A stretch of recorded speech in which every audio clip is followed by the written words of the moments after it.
Adds them nothing, no man. But you don't know. We have to go and work with them, don't? Yeah, man, because we sponsor them very important. Just as important to us as we listeners. Yeah, man. So, straight away, you know, Mutabaruka interviewing Runoko, RASHIDI. That interview is about an hour long. We are going to run, and you don't know, we are going to drop in commercials in between, but we are going to run it out. So, here goes. Cutting Edge.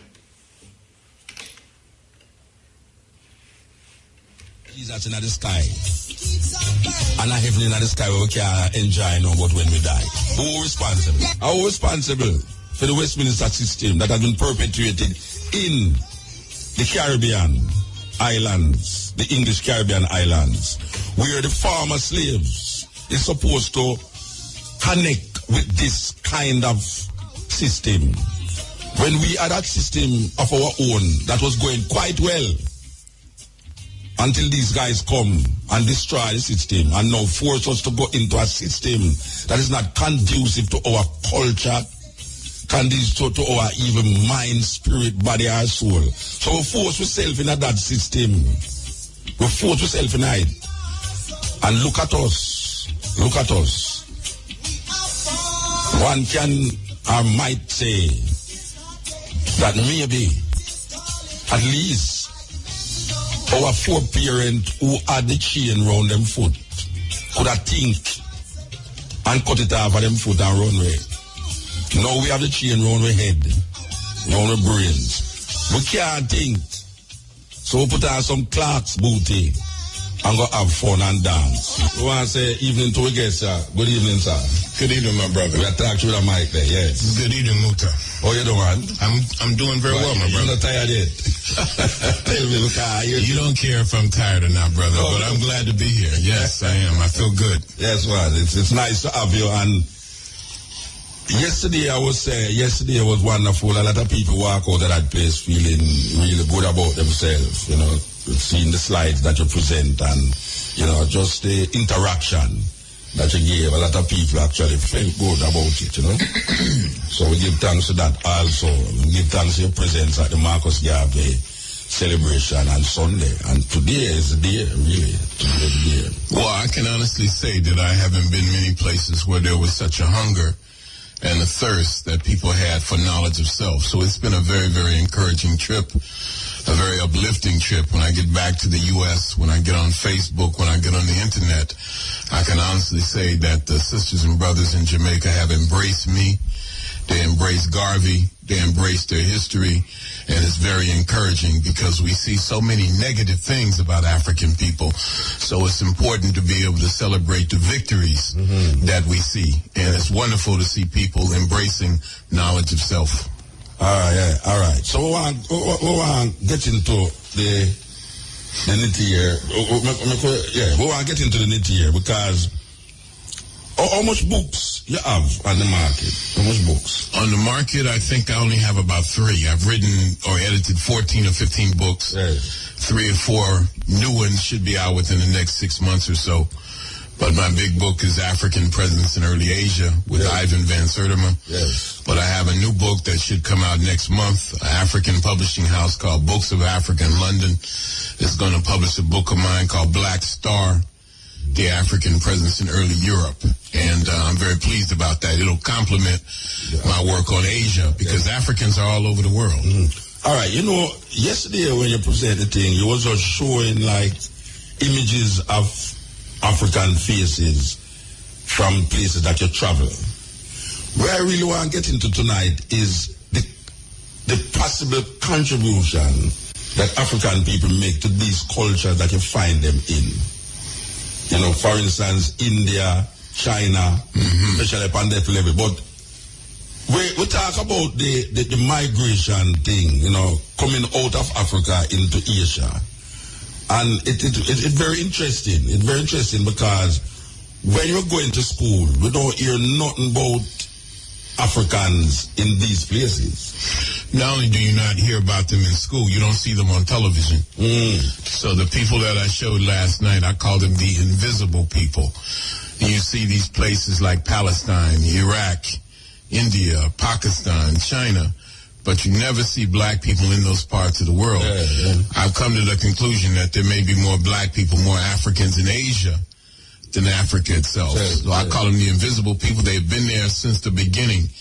And the important thing to emphasize again and again and again, and I think that Garvey would say this, is that we have a history that begins before slavery. Definitely. And that if we start with slavery, we're crippled, we're handicapped from the beginning. So it's been my great pleasure to follow in the footsteps of those ancient Africans who left Africa 100,000 years ago and became the Aboriginal people, not just of Australia, but the Aboriginal people of the world. Humanity is indebted to Africa, and the children of Africa spread to the far corners of the earth long before Christopher Columbus was a twinkle in anybody's eye.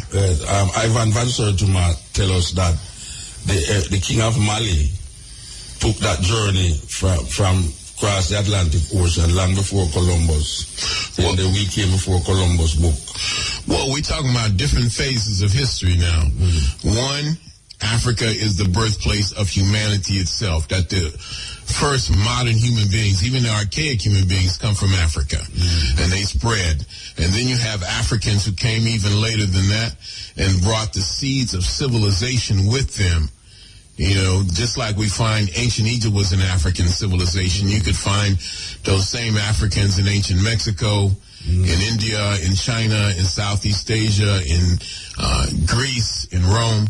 And then you have the massive enslavement of African people. And I'm arguing that the problem is that's where we start. We start with influence of people like Jay Rogers right here from Jamaica, and Carter G. Woodson, and Malcolm was transformed to the extent that he is later to say that of all our studies, it is history that is most qualified to reward our research. So history is a very, very powerful thing. And once the people know who they are, it's something you can never take away from them. And I think the Western world is frightened of an educated African people who know their history, because once you know who you are, nothing can stop you.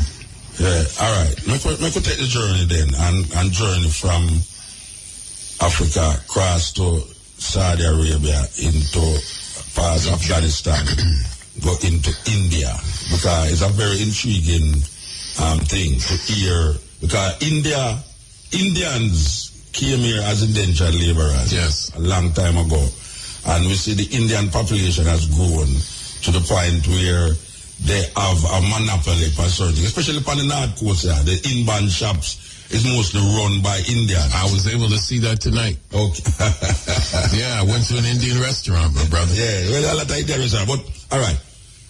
Explain to Jamaica, what, apart from those images in India, what was the contribution, or what is the contribution of African people to Indian culture, whether it's religion, whether it's economics, whether it's social, bringing just cultural expression? What, in your findings, you would say is a very a compelling thing about the influence of Africa, partly India? Well, first, let me say that the presentation that I gave on Sunday was a very good one. But what the difference is, obviously, between Sunday at IRI FM and last night at UWI Mona is that I was able to show the photographs, because I think that they're very powerful. But India, again, has more black people than any single country on earth. India is a very diverse population, and that in the Northwest you have people that look like Caucasians, that look like Europeans for all intents and purposes. And then if you go to Northeast India, you have people that look like Chinese. But the first people of India were black people. And the people who built the first civilization of South Asia, and that includes India, were black people called Dravidians. And these are black people like the Nubians in the Nile Valley who had naturally straight to wavy hair. And among the things they introduced are urbanization. They had big cities with hot and cold water, with flushing toilets, with trash chutes. They had a game similar to chess. They invented the windmill. They domesticated the chicken. They domesticated rice. I'd like to say they domesticated rice and peas, but that might be an exaggeration. And then later on, you have the people called the Aryans, who are early white people, horsemen, very nomadic, very violent, very barbaric, who invade South Asia, who invade India, and disperse those black people to other parts of India and other parts of Asia itself. So among the contributions that Africans have made to India in the most ancient times is the religion. And you find that in Hinduism. Hinduism is a fusion between the philosophical and spiritual and religious beliefs of those early Aryans and those Indo-Europeans and those black people who had lived there from time immemorial. So the most important contribution probably in terms of the black presence in India is in the religion itself, not just Hinduism, but particularly Buddhism. So in this huge country, which is about to surpass China in regards to being the most populous country in the world, black people have a profound influence in the religious and philosophical systems that exist there. And then later on, of course, Africans are to play, as you indicated, a profound role in the development of Islam. And there are more Muslims in India than most countries in the world. A lot of people are not aware that the largest concentration of Muslims are not Arabs. You have first Indonesia, and then probably Pakistan and Iran and India itself. So Africans in India play a fundamental role in the philosophical and religious movement of India. And of course, that's essential in any environment, in any country. All right. Let me step back a little. You mentioned the Dravidians, which I read about the Dravidians, who kind of get some knowledge about the Dravidians, but explain to the people these Dravidians that you speak about. Where did actually the Dravidians come from? And how did the Dravidians come to be known as Dravidians? Well, that's a good question. And I'm not even sure of the origins of the term Dravidians. But first of all, when we look at black people in Asia, when we look at black people in India, when we look at the Dravidians, it causes us to re-examine what do black people look like anyway? Because black people are a very diverse people. And here you are talking about people with very dark skin, broad nose, full lips, but naturally straight to wavy hair. And I suppose it's because of that those people in India are typically not referred to as black people, but as Caucasians or Indians or some obscure racial category. But the Dravidians are black people with naturally straight to wavy hair who in ancient times were referred to by the Greeks and Romans as Eastern Ethiopians. And the word Ethiopia, of course, is a Greek word which means land of the burnt-faced people. And the Greeks and the Romans distinguished two different kinds of black people. Those in Africa itself with black skin, broad nose, full lips, but with woolly hair, or what I call happy to be nappy hair. And those in Asia, including the Dravidians, same features except naturally straight to wavy hair. So the Dravidians are an ethnic, linguistic group in India that number about 200 to 300 million people. When did the migration of these to India, like what period of time you talk about? You know, what? Maybe as far back as 90,000 years.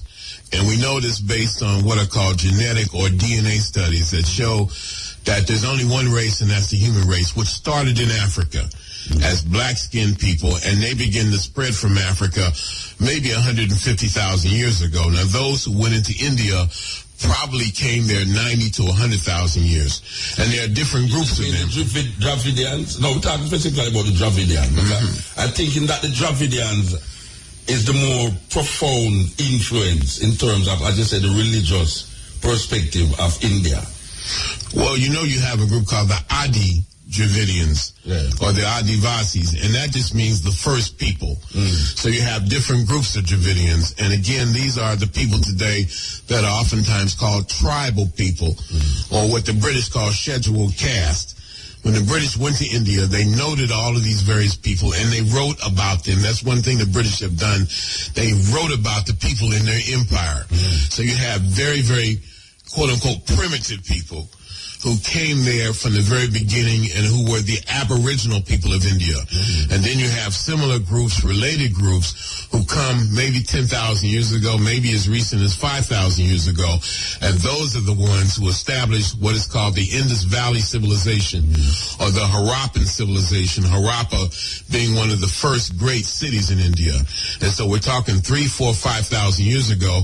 And these sisters and brothers are described in the early Hindu religious texts called the Rig Veda. They're described as having flat noses, black skin, but straight hair. And so I think that African people, that's us, we have to broaden our concept or definition of what black people look like, because there's a broad range of black people.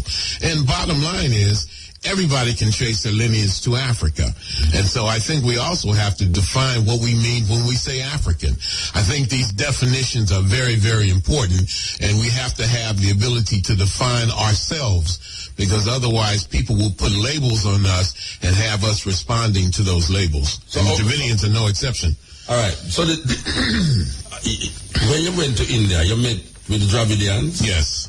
All right. How they see themselves? Who they see themselves as? Well, again, there's different groups of Dravidians. For example, the Dravidians today, there are pockets of them throughout India, but most of them live in the south. And the ones that I've spent probably the most time with are the people called the Tamils. And the Tamils, who live in Tamil Nadu in southeast India, see themselves as black people, but they don't call themselves Africans. They would say that they are black, but that Africans and Tamils have a common origin, that they come from the same place. Aboriginal Australians are the same way. They say that there's a continent now underneath the sea, and it connected Australia, South Asia, including Tamil Nadu, India, and East Africa, and that these different groups of black people walked back and forth in ancient times. And ultimately, that continent, which some people call Gondwana land, and other people call Lemuria, sank under the sea. So the Tamils, the Dravidians, see themselves as black people, but they don't necessarily see themselves as Africans. They just think we all come from the same place. Okay.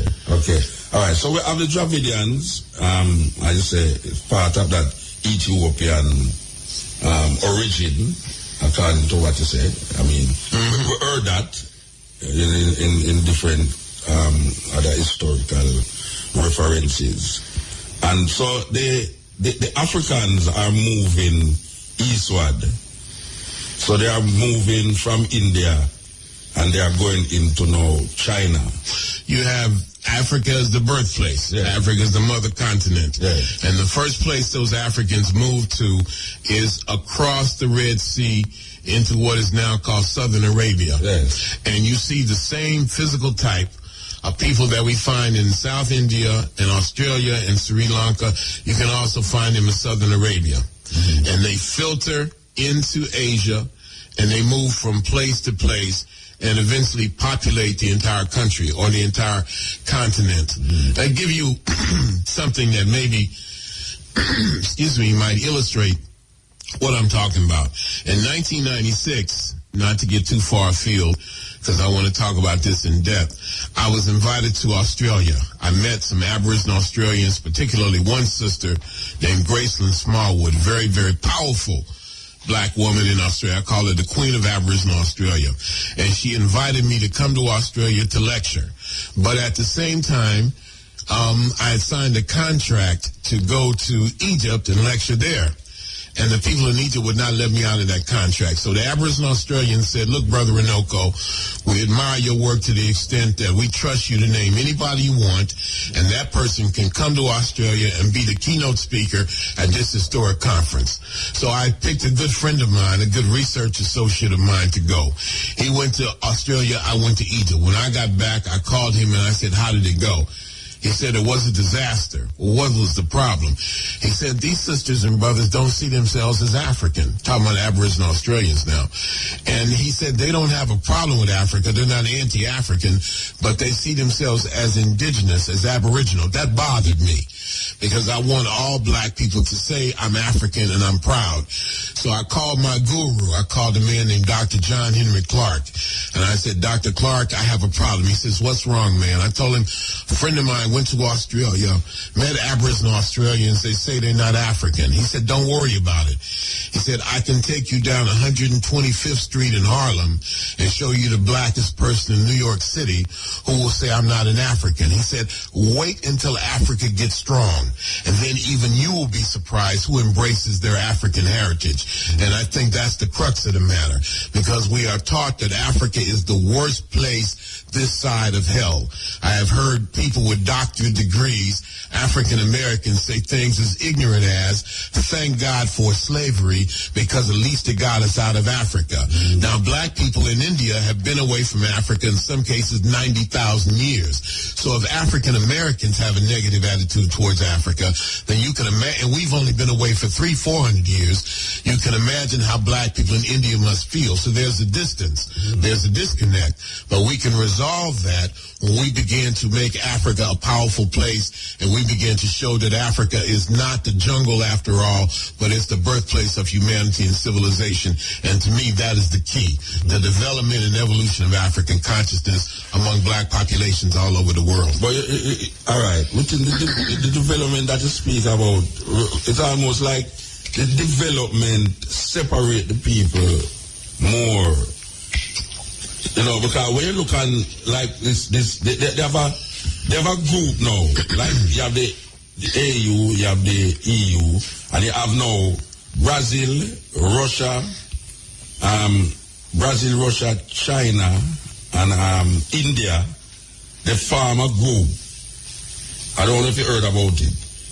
An economic group, a power base with Brazil, Russia, China, and India, and they now include South Africa in it. Yeah, these so-called developing countries. Yeah, all right. But when we look at evil, India as a force in itself, you don't feel that India development means that appear to be moving away more from the idea of the Africanization of this place. I would say that India is one of the most racist countries in the world. India is one of the most anti-black countries on earth. They really emphasize this notion of fair skin, you know, and they are taught to be anti-African. But at the same time, Africans themselves are taught to be anti-African. I've been to half the countries in Africa.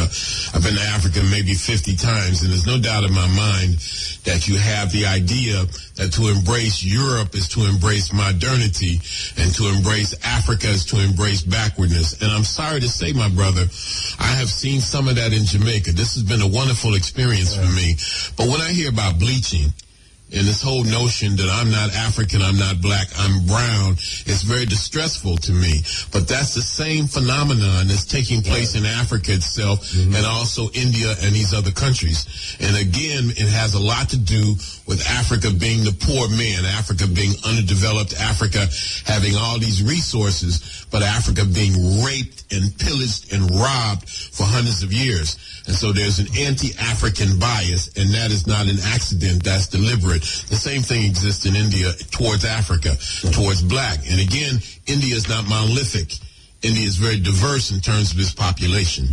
But if India is developing at the pace where we see India develop without Africa developing, you know, seeing that there will be less of an acceptance of Africa and more of a nationalistic perspective from Indians in India.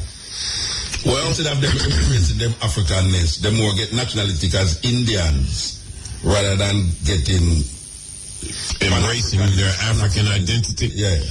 Well, I would say that the people who run India today are more of the Aryan, Caucasian type. In parts of Africa today, like Kenya, Uganda, Tanzania, Indians, or people of Indian origin, tend to treat African people like slaves. They definitely treat them as second-class citizens. But then again, you could find the same thing among many African Americans who view Africa with great contempt. And again, I've heard people say, thank God for slavery because at least it got us out of Africa. So if we find that among African Americans, Africans in America who've only been away for a few hundred years, again, we have to say that it's not unusual, or we don't find it surprising to find that same attitude accelerated many times in India for people who've been away from 10,000 or 90,000 years. No, the reasoning is not, I wasn't talking about, the comparison with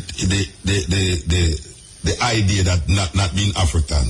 The idea of what you talk about, as soon as Africa show itself as a power, then people outside, which include the Indian who claim that them is not African, will now embrace Africa.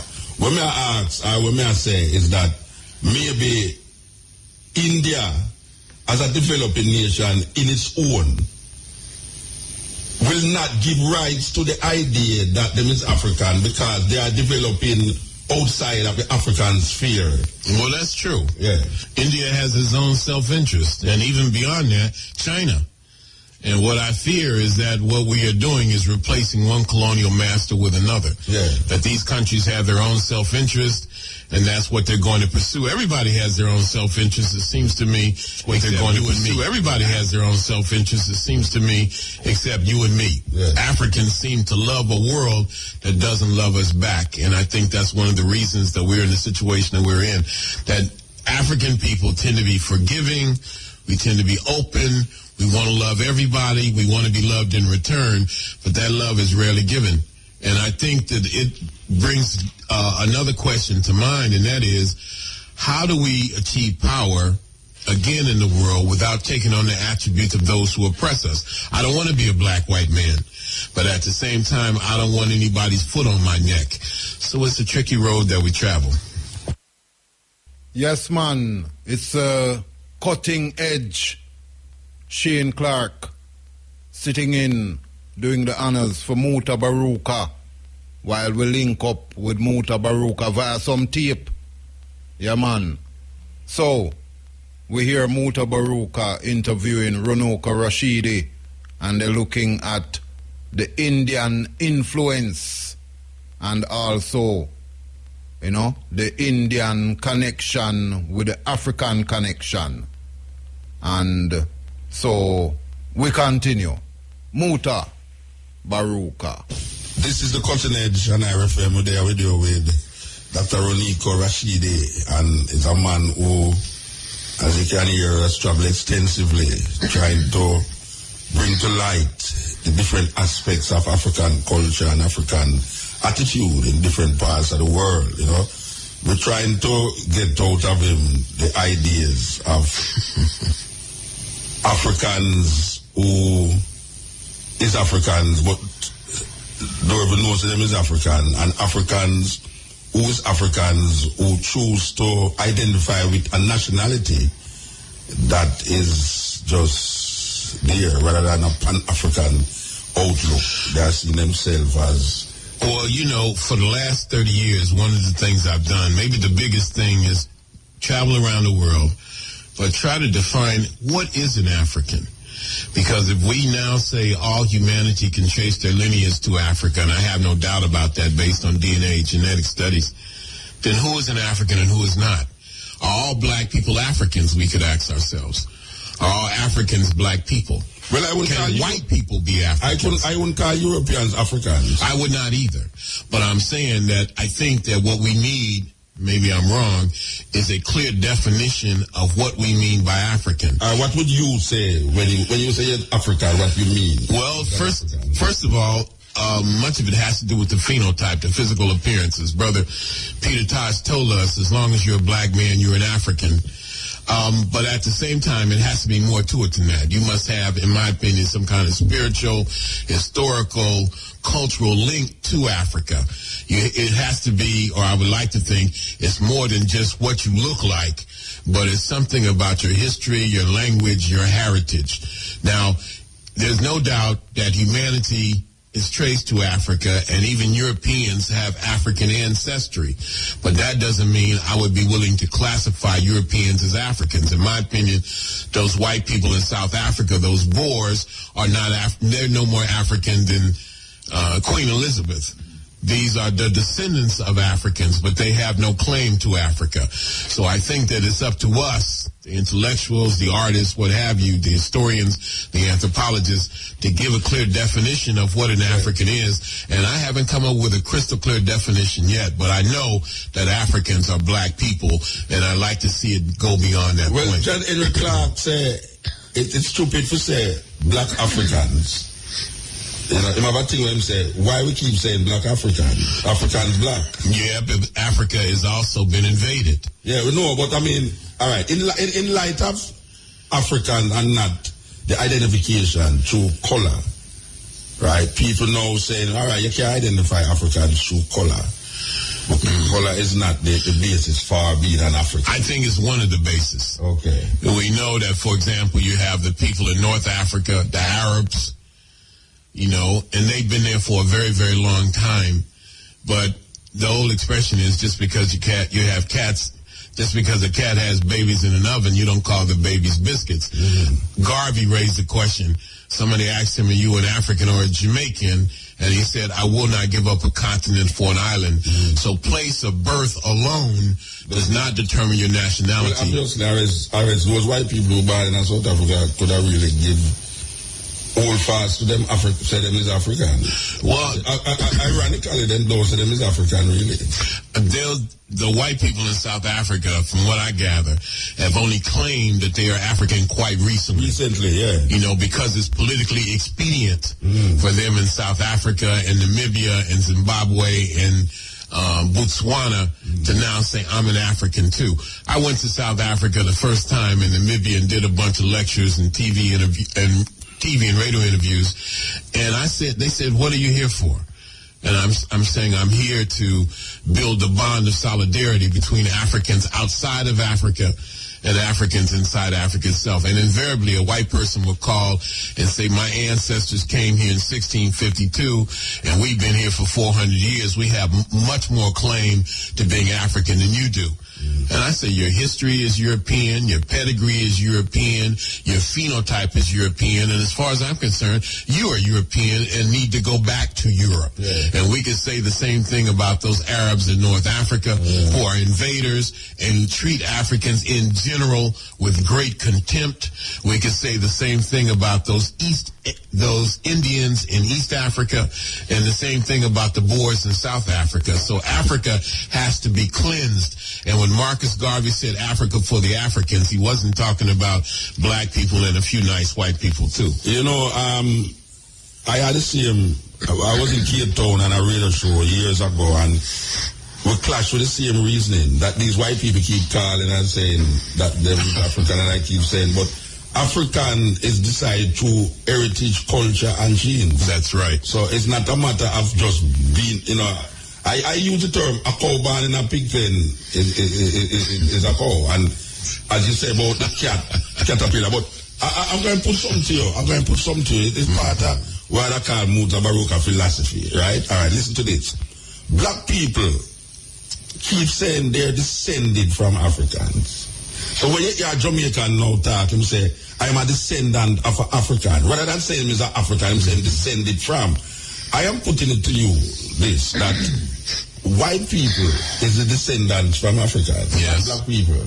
We are Africans. We I agree. From I agree. Okay. You know, I am feeling that the terminology, we have to watch the terms that we use to define ourselves. And descendants don't put you in the position of being the person, or being the thing, or being the group that you say you're descended from.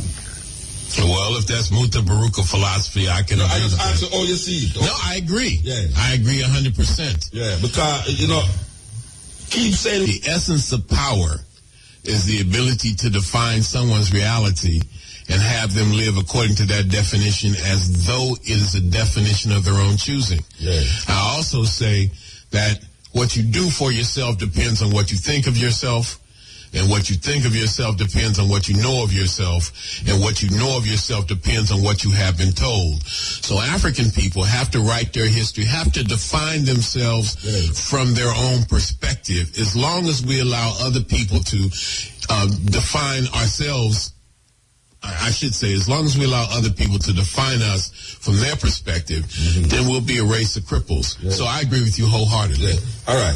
So, all right, we can move beyond India and going to China. You've been to China. I have been to China. Yeah, all right. The impact of African culture on the Chinese culture. Well, that's a little bit more difficult. Now, in terms of China, again, we know humanity began in Africa and spread to Asia tens of thousands of years ago.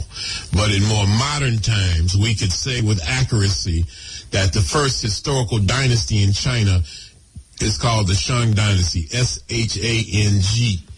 And the Shang come into being about 1700 BC, about 3,700 years ago. And the people who came after them, called the Zhou, described them as having black and oily skin.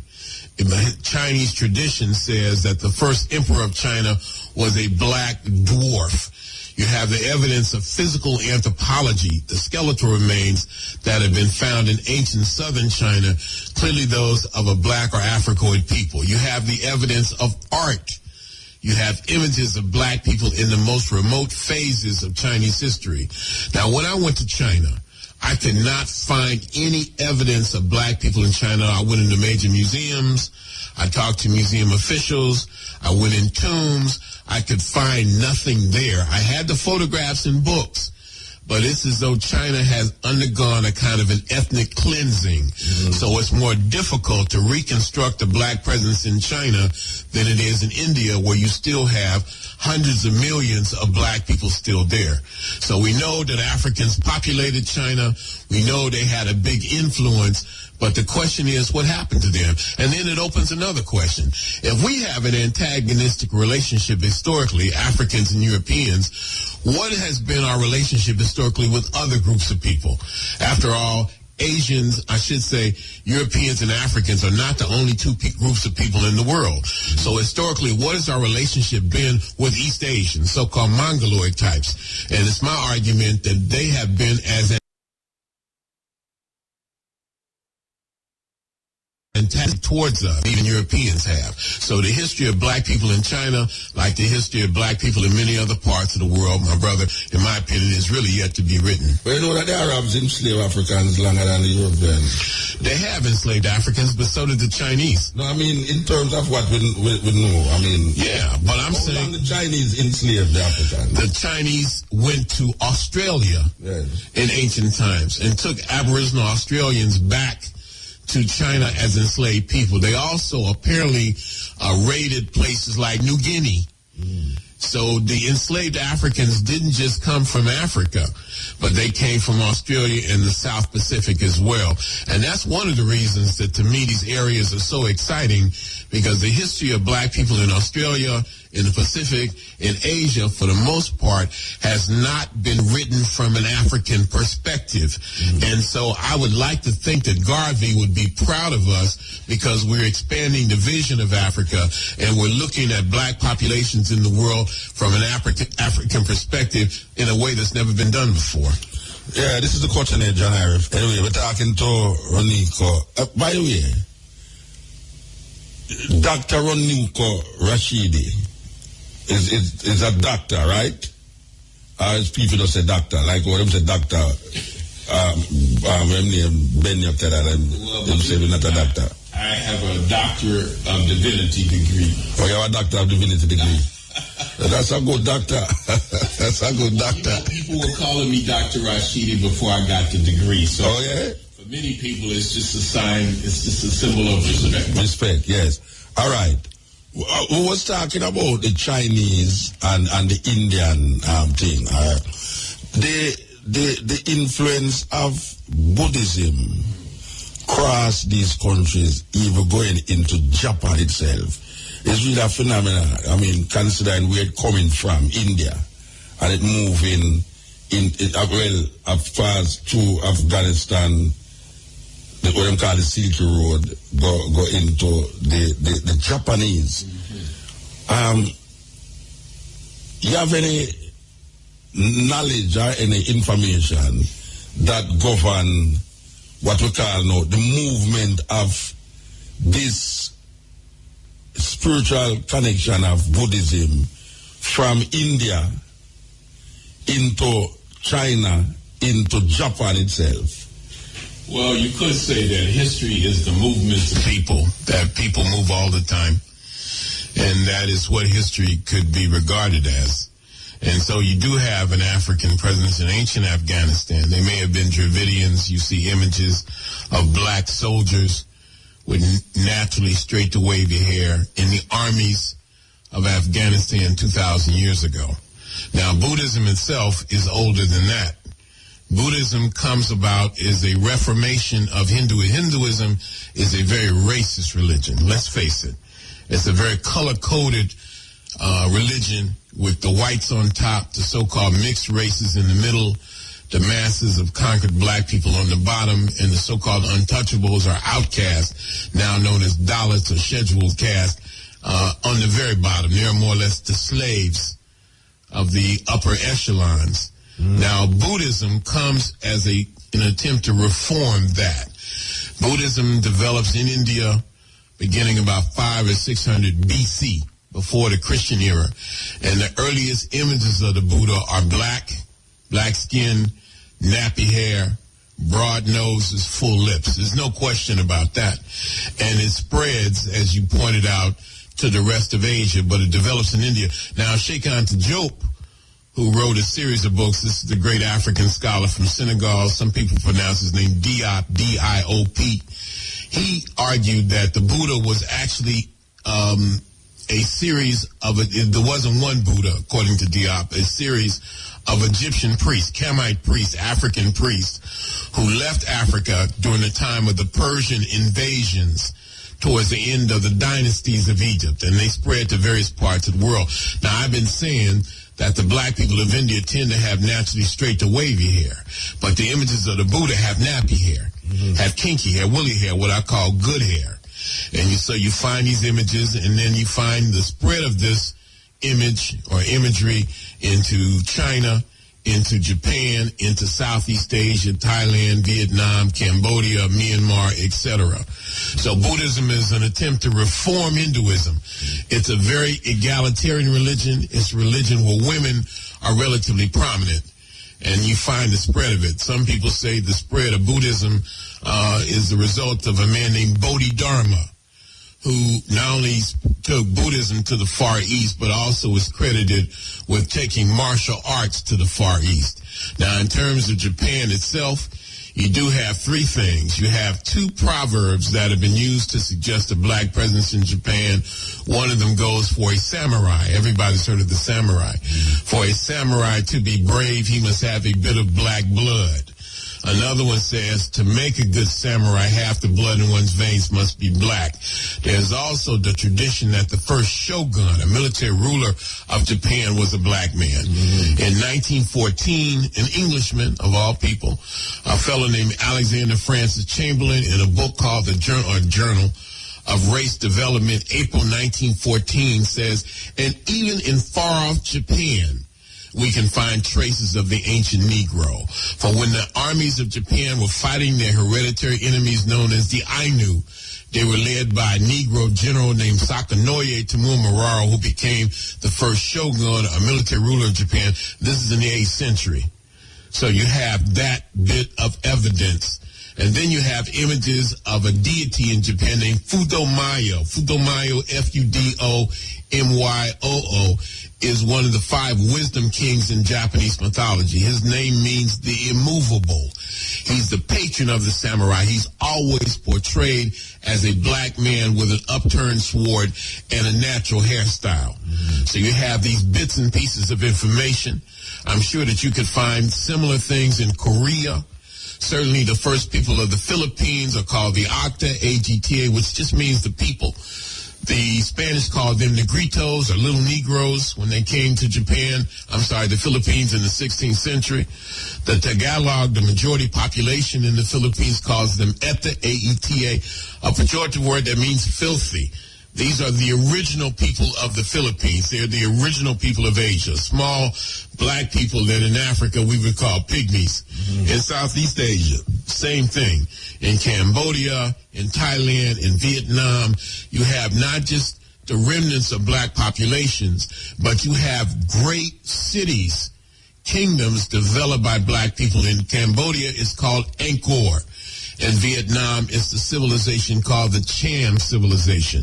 And you find something similar in Thailand and early Thailand with these really Africoid images of the Buddha. So wherever you go throughout Asia, and the earlier in Asia, the better, you find remnants of the African presence. And these are things that should be taught in school.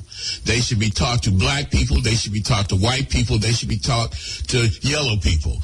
Because when you know these things, it gives us an even playing field. It doesn't give one group a sense of superiority and another group of inferiority. We are trying to set the record straight. African proverb says, if you don't know where you're going, any road will take you there. And in order to know where you're going, you must know where you've been. So never let anybody tell you that history is not important. Never let anybody tell you that happened a long time ago. It's irrelevant. What happened 10,000 years ago, Brother Muta, and you know this as well as I, is as relevant as what happened 5 minutes ago. And we want to not just know the history of Jamaica. We don't want to just know the history of the United States. We want to know the history of the world, of which black people have been among the primary movers since the beginning of time. Yeah, all right. You know, a lot of people, I'm going to go back to the Buddha thing because maybe a lot of people miss out on the imagery that is portrayed. There's two things happening with the Buddha image. One is that a lot of people don't realize that the ear is a nappy ear. In India, because when it moved across the Silky part and reached into China, the image changed. It become now a big fat man. I mean, if you look at the Chinese Buddha, is different from the Indian Buddha, the image. Now, there's two things happening there because if you reflect back on Marcus Garvey, you know, the philosophy and opinion, Marcus Garvey said, the image of God, where people, if the Jews see God through the God of Abraham, the God of Isaac, let him do it. If the Chinese want to see God through a Chinese spectacle, let him do it. But we don't let it might be. Should see God through the spectacle of Ethiopia. That's right. Now, where I see happen is that the Chinese take Buddha and they make him become a Chinese. Well, the image matter, the image. Well, I would say the image is modified. And again, it's important to look at the earliest images. No. What I'm saying is that here's a group of people who's taking an Indian, a black man, nappy ear from India, and then now converting him into the Chinese images, into a fat, the Buddha that the Chinese project is a fat man. The Buddha that the Indians project is a slim, nappy ear man. So the images is transformed because of the people who is seeing this understanding. Now they are using it in the interest and the benefit of their spectacle. Well, that's true, but it's also true that there are different forms of the Buddha. You have different representations of the Buddha because there are variations of Buddhism itself. So you do have the fat, happy, smiling Buddha, but you also have Buddha the ascetic, and then you have what are called bodhisattvas. And bodhisattvas are people who have achieved a kind of a state of enlightenment, but have chosen to remain in the world and help other people achieve enlightenment. So the Buddha takes different forms depending on the culture. And, for example, if you go to Afghanistan, in the later histories of Afghanistan, you can see some images of the Buddha that clearly look European, with European hair. Now, it is said by some scholars that the hair, that nappy hair, that woolly hair, that good hair on the Buddha's head is not hair at all. But those are little snails that crawl up on top of his head to protect him from the sun. I went to India, my brother, 3 times, and I sat under the Bodhi tree, a remnant of the Bodhi tree, and I meditated, and not one snail crawled up on top of my head. So a lot of it's just nonsense. And again, we suffer from the fact that we've allowed other people to write history for us. You know that old expression, until the lion has his historian, the hunter will always be a hero. So I don't spend a lot of time anymore talking about the mean, terrible things white people have done to us. I haven't forgotten. I have a great memory, and they haven't asked for forgiveness. But to me, that's a luxury. And I think that what we have to do is be about the writing of our own history. And if we don't do that, we have to hold ourselves responsible for it. All right. The Japanese culture, what makes it distinct from the Chinese culture? Because Jamaicans I don't think Jamaicans can tell the difference between a Japanese and a Chinese. You know, when you say a Japanese, everybody says a Chinaman. Like, I don't think everybody know the difference between that. And the same thing for the Koreans. Yeah. So what distinguishes the Japanese, a specific thing that distinguishes Japanese culture from Chinese culture? I think the Japanese think of themselves as a more refined, more sophisticated, more urbane, more cultured group of people than the Chinese. But to me and for you and probably most of us, those differences are very minor. You know, they're nuanced. Essentially, culturally, they're very, very, very similar people. But in all of these places, what we're saying is that there's an African presence, either ancient or modern. You could go to Mongolia. And I had pictures. I didn't show them last night. I have about 50,000 photographs. Last night I showed about 200. But I could have easily shown you pictures of black people in, say, for example, Mongolia. I have an image of a black man, clearly black man. Perhaps I did show it. I don't recall. A black man in Mongolia training a horse several hundred years ago. You have images of black people from the most remote phases of Chinese history. You have black people in the Shang dynasty and the Tang dynasty. You have black people in the Yuan dynasty around 1400. This is during the time of the Mongols. So you have different groups of black people in different parts of Asia at different times. Some of them are kings and queens. Some of them are gods and goddesses. Some of them are servants and slaves. But all of it is a part of history that needs to be written, needs to be reconstructed, needs to be presented to the world. And I think that what we will find is that all people have contributed to civilization. All people have contributed to culture. And nobody has contributed more than the African. Yeah.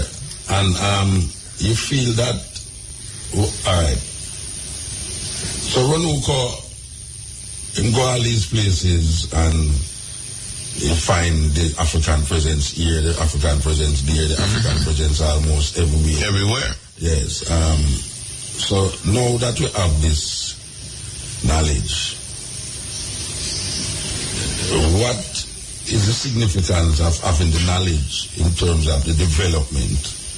What would you say we can use this knowledge to do in this 21st century of capitalism and globalization? Well, what I'm hoping is that in the course of tonight we'll continue and we'll look at black people in various other parts of the world. But to answer your question, I think a knowledge of self gives you a degree of confidence that you cannot take away. I said, what does Garvey say? If you have no confidence, you are twice defeated in the race of life. But with confidence, you have one even before you. Exactly. So I think that a knowledge of self gives you a sense of self-esteem. It gives you a confidence, and you cannot put enough emphasis on that.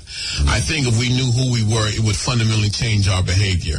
We wouldn't we would treat black women in a different light. We treat women in a different way. But I'm especially concerned about the way black women have been denigrated in the media and made to look as sexual objects, as whores and sluts and the whole 9 yards. You know what I'm saying? I think if we understood that we do have royalty in our veins, that African women historically have been queens, then I think that we wouldn't use the B word. We wouldn't disrespect them in the manner that we do. I think that if we knew who we were, we wouldn't have our pants sagging down halfway down our behinds. I think that we would treat each other with a degree of humanity that we sometimes find lacking. I think that when we go to the job interview, we would go into it with a sense of confidence that we don't have. So a knowledge of history changes everything. You cannot put enough emphasis on history. Garvey understood that. His disciple Malcolm X understood it when he said, of all our studies, it is history that is most qualified to reward our research. And this is an important question, because people come to me all the time and say, all that knowledge is good, but what am I going to do with it? How does that put money in my pocket? I'm saying history is indispensable, that all strong people emphasize their history all the time. Weak people don't. And for African people to be the great people that we were meant to be, I think we have to go as far as to make our history sacred, even in these times of despair, even in these times of difficulty. It's the time when you most need to drink from that deep well of history and culture. And I think that that is a major reason why we find ourselves in the situation that we're in universally, is that many of us refuse to look historically at what we have done, and so therefore we don't have a sense of what we're capable of. This is the cutting edge. Well, if you're asking me about martial arts, I would just say that the earliest known example of martial arts that I'm aware of actually can be found in Egypt. And Egypt is in Africa, always has been in Africa, and there's a series of tombs that are about 4,000 years old. I've climbed in those tombs, and you can see black men in martial arts positions, whether they be kung fu or karate or jiu-jitsu, I can't say. But the earliest known examples of martial arts that I'm aware of are definitely found in Egypt. I've seen them. I photographed them, and this is long before Bruce Lee and Jackie Chan. So like with most things, you can find the origins of things, including martial arts, in Africa, and this is a good example of it. The shogun is just a military ruler, and the first shogun is a brother, we believe, named Sakanoye Temur Mararo, who lived about 1,200 years ago. All people have martial arts, like all people have music, all people have dancing, all people have language, I guess you could say. So martial arts, again, seems to have been found first in Africa.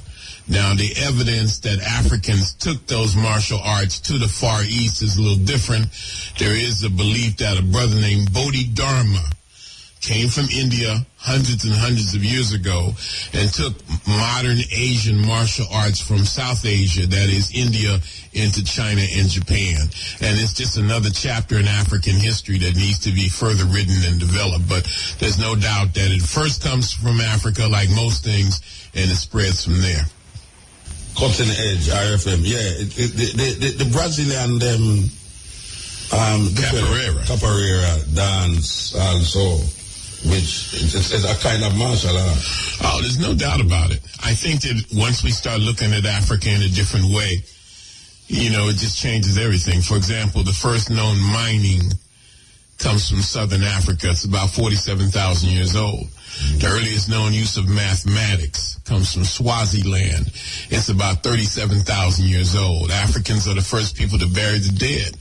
Africans are the first people to build a house, to wear shoes, to build a city, to chart the stars in the heavens. And these things are important because we're trying to raise African consciousness. Even here in Jamaica, we want people to say we are Africans and what happens in Africa matters to us, and we use history as the basis of that. So once we start talking about all the different things Africans did, it gives us a newfound sense of pride. It gives us a newfound sense of confidence. So we're not just ego tripping. We're not just strutting our stuff. We're not just boasting and bragging. We're trying to fortify our sense of identity and our confidence in who we are, what we are, and therefore what we are capable of doing, what we're capable of being. 10 minutes to 12 o'clock here on IRFM. You're in tune to the cutting edge. Yeah, man. So, we have a few minutes until we play the anthem at midnight. So you don't know, you know, we're going to take that time there and just play two tunes before we get back to the other interview with Mutabaruka. And the next interview that we'll be giving you at midnight after the anthem is SUNNI Patterson, Mutabaruka interviewing SUNNI Patterson. So, come midnight, yeah man, liquor music before then, don't it?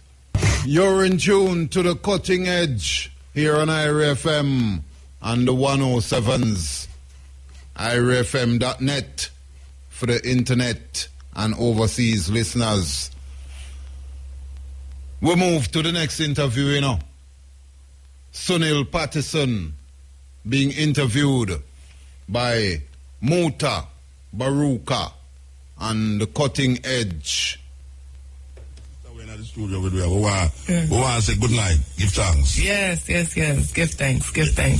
Yes. Honored to be here. Okay. It's the first to perform in Jamaica? First time.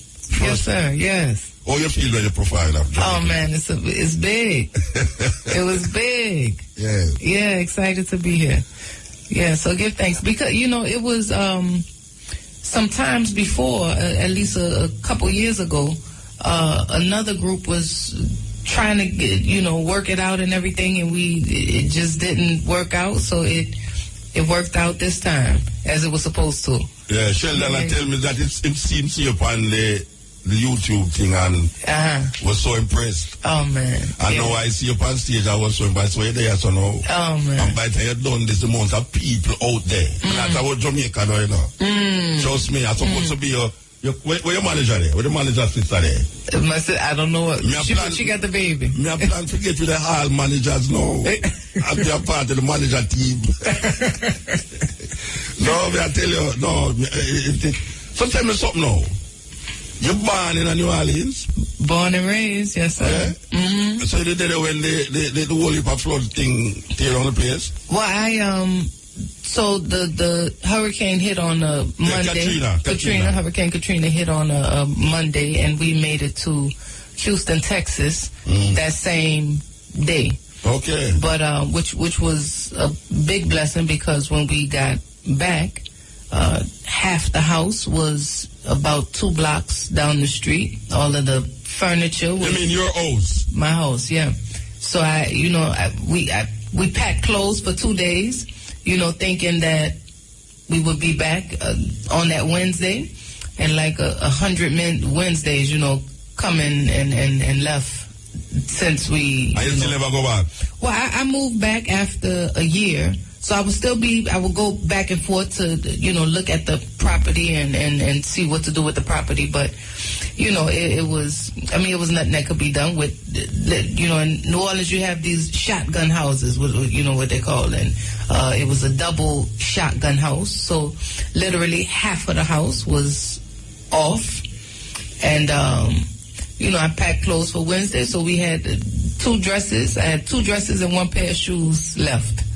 And I just made moves from there and just kept going. And so you and your family, there was in the house? My family, no. We made the decision at the last minute, because it was a hurricane. We were so used to going through hurricanes that we didn't even think about it. So it kept coming up like, no, this is gonna be a big one. And I have a cousin named Katrina. Yeah. My mother said, listen, if it's anything like your cousin, we need to get the hell out of here. So that's what we, that's what we did. And, that was what it was. We got back, and, I couldn't believe, I couldn't believe what I saw. I had never seen anything like it, So granted, it was an outpouring of help from people from, just all over the country. So, and people would always say all the time, oh, this is a phenomenon, this was a natural disaster. And it's like, no, this was Katrina was a man-made disaster, but a natural phenomenon maybe, but it was a man-made disaster. I can't say it was a natural disaster, but I can say it was a man-made disaster, considering we're still dealing with effects of it. We're still dealing with the rebuilding process, in some areas it still looks like, a hurricane hit. We're still dealing with, your basic tenants, food, clothes, and shelter. When you think about grocery stores that was in maybe area, schools that was in the area that were completely underwater, and they never rebuilt the schools. So you have these neighborhoods where children have to be bussed out of these neighborhoods to go to schools in other neighborhoods, or find grocery stores, the basic things that you need just to live and survive. Are things that are lacking in some areas, but we still move and give thanks. All right, so it took you a year to come forward to New Orleans. So you was living in Houston. I lived in Houston for a year after Katrina. Then I moved back to New Orleans. Okay, all right. So when you move back to New Orleans, how you get back together your life? How you get back your life together? I don't know. It was one of them, because I was so No, but after a year in Houston, you must start another life in Houston.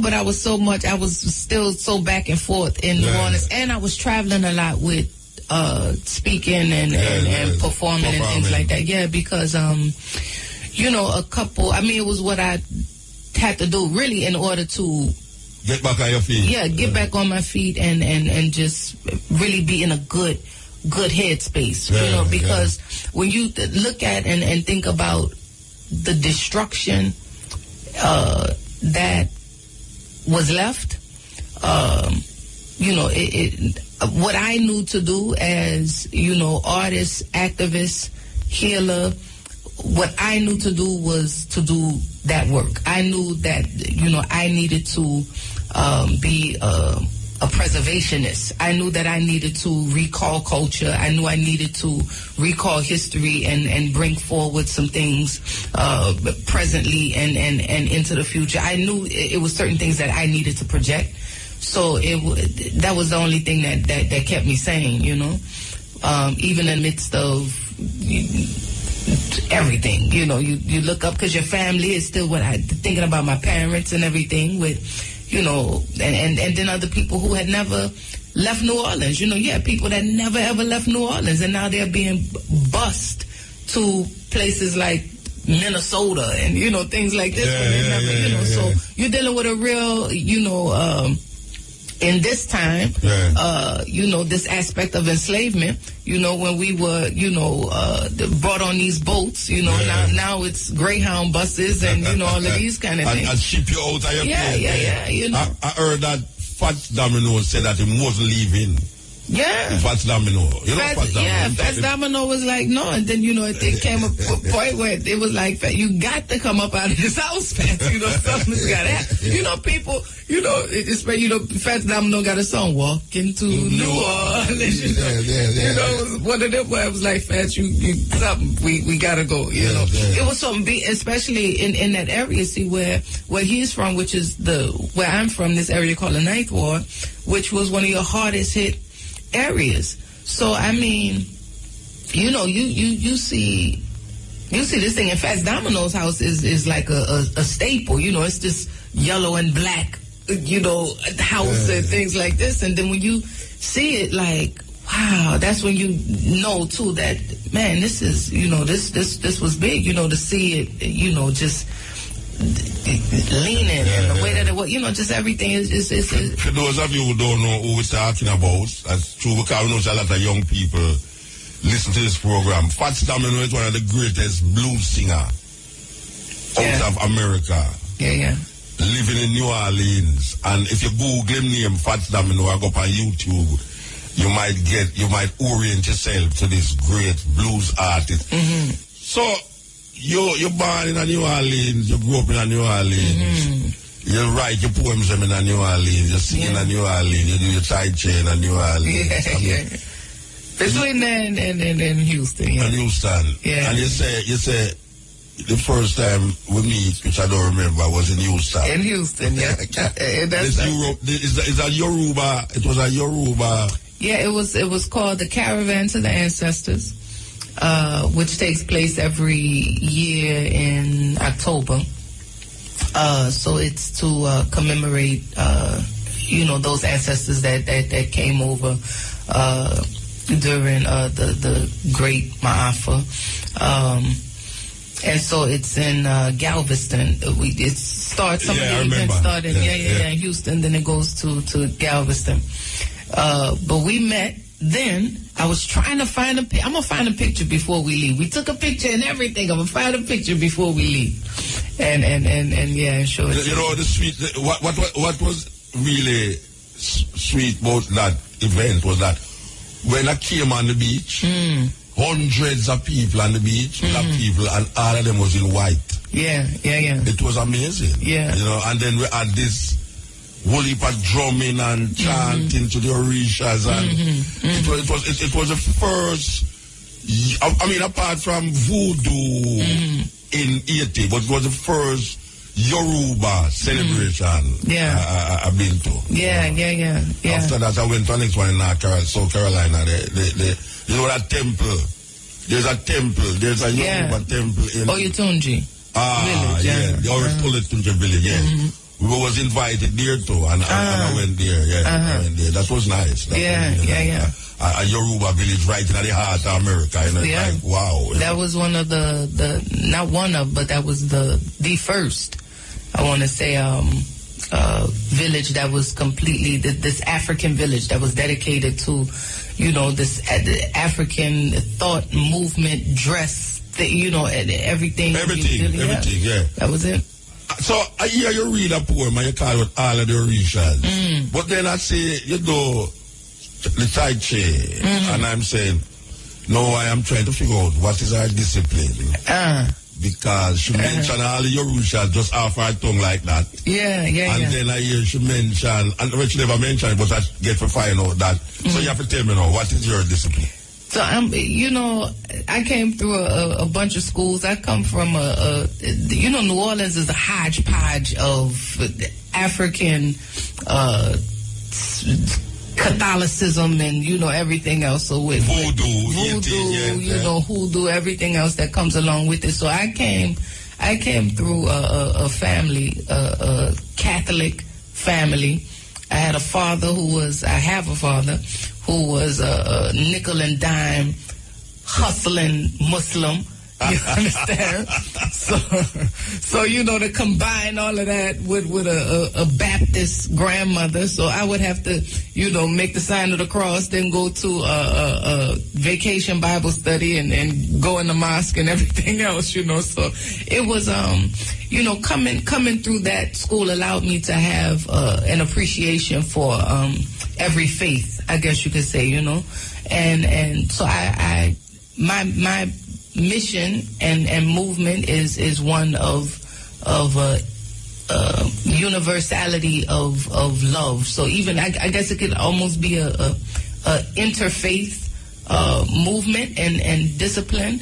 I guess that's the main thing I could call it. I don't even know what to call it outside of a universal. Well, listening to the poems, it kind of ease to the animism side. Well, now I am Santeria. Well, now vibes. Yes. Even in that, I am, as far as initiated into, when we're dealing with Yoruba, I've gone through initiations in Yoruba. That may I tell you. So I've we're getting it out of you now. So that's my door. That's my opener. You know, I came through too. My godparents, and when I was maybe, say, 13 or 14, something like this, I had a math instructor, Nana Anawa was her name, and I would see her in this white. I was fascinated by her all the time. She had it was called the Neighborhood Math Center, one of the best and most, just the humblest person that I had, you know, met or so. And so she was my instructor, my math tutor. And I would watch her, and what I didn't know was that this was her discipline. But I learned this over time, because all I knew was that I wanted what she had. I want to be this person, this humility she had, this way, this, you know, she would get loud when she needed to, you know, you knew not to mess with her, that kind of thing. You know what I'm saying? But, you know, I would see her in this white. I was like, what? Man, she's like an angel. I don't know what's going on here. You know, what is this? But, you know, it never left me, and it stayed with me all of my years. And I you know, I'm grateful for her being an example. I'm grateful just for my parents, even for putting me in that space, putting me in a position, you know. Yeah, because sometimes because that's not my parents' way. Yes. You understand? But I give thanks. But they never fight it. They never fight it. Yeah. So I give thanks that they knew to put me in a way, you know. So. All right, you know, the center. To me, the center of the Yoruba tradition is in Brazil, and the Santeria in Cuba, and the voodoo in Haiti. Yeah. Ironically, there is no remnants of any of the Orishas that I know of in Jamaica. Yeah. Because we take on to ourselves now what we call Pocomania revivalist tradition. You know, so it mixed with baptism. Baptists. And some of the retentions of the African spirituality. But the identification of like Shango or you know, or you know, any of the Orishas them. You know, here the mention in Jamaica, apart from people who take onto themselves. Bring it, that tradition. And it's very interesting. It's very interesting. Yeah. And I see it getting more popular and popular. No, it is. I see it too. No, I see it too. It's something, you know, even for me, you know, because this a spiritual system is so, you know, you hear people speak about this thing, but you know what these Orisha represent you know, just forces of nature. They take on these names, but you know, it's almost like when we're describing it to children sometimes like when my daughter asks, oh, well, you know, what is that? That's the wind. Yeah. We can call that Oya. You know what I mean? But it's a force, you know, and you know, it's a force, and it's something that we embody, you know, every aspect of it, considering we embody, you know, everything that's around us, every force, all of life. Yeah. This is the Cutting Edge on RFM. We're talking to SUNNI Patterson out of New Orleans, poet, singer, activist. When they say activist in your case, what do you mean? So my for me, that's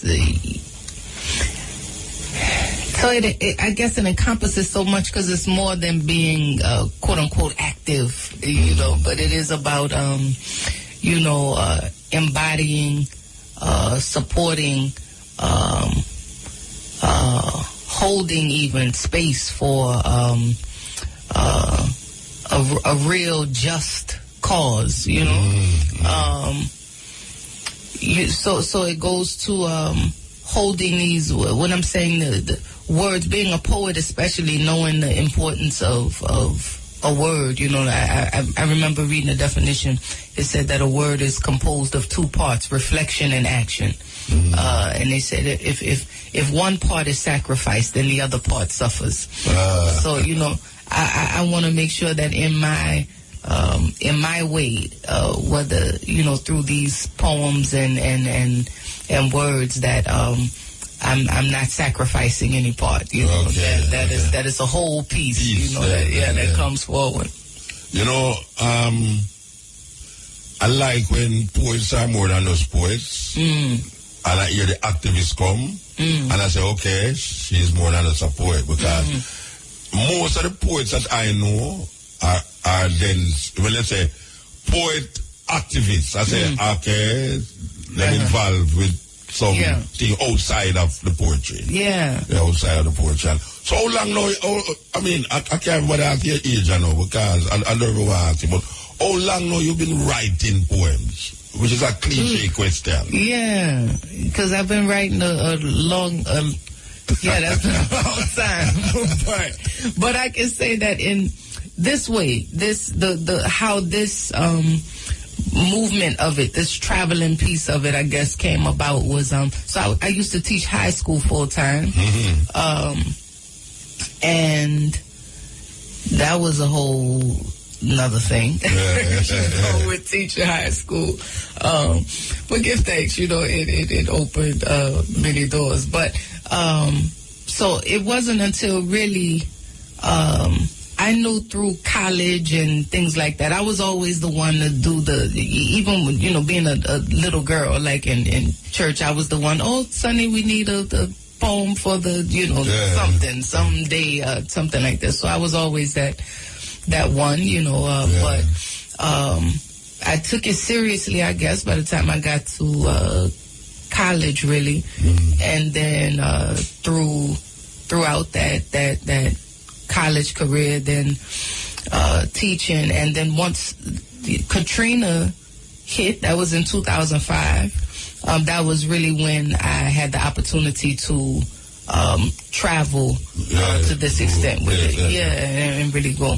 If you notice that I set up a next mic up there, so because I know say you will be inhibited sitting down when we ask you to read the poem. I know say that I want to know. But I want you to tell me, well, I don't know why you tell me. You remember the first poem when you write as an activist, not as a poet now just going to school and you know what? I do. I wish I could remember the words. I remember one was called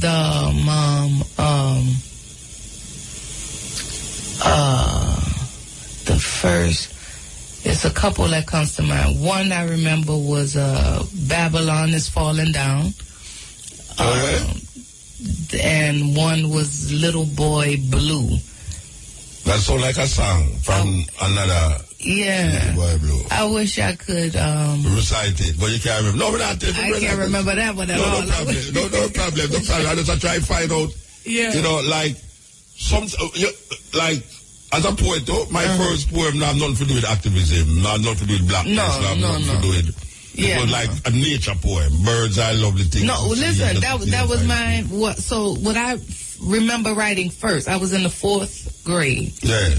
And I won a young authors contest. Okay. But it was about birds. It was about birds. Oh, gosh, it was birds.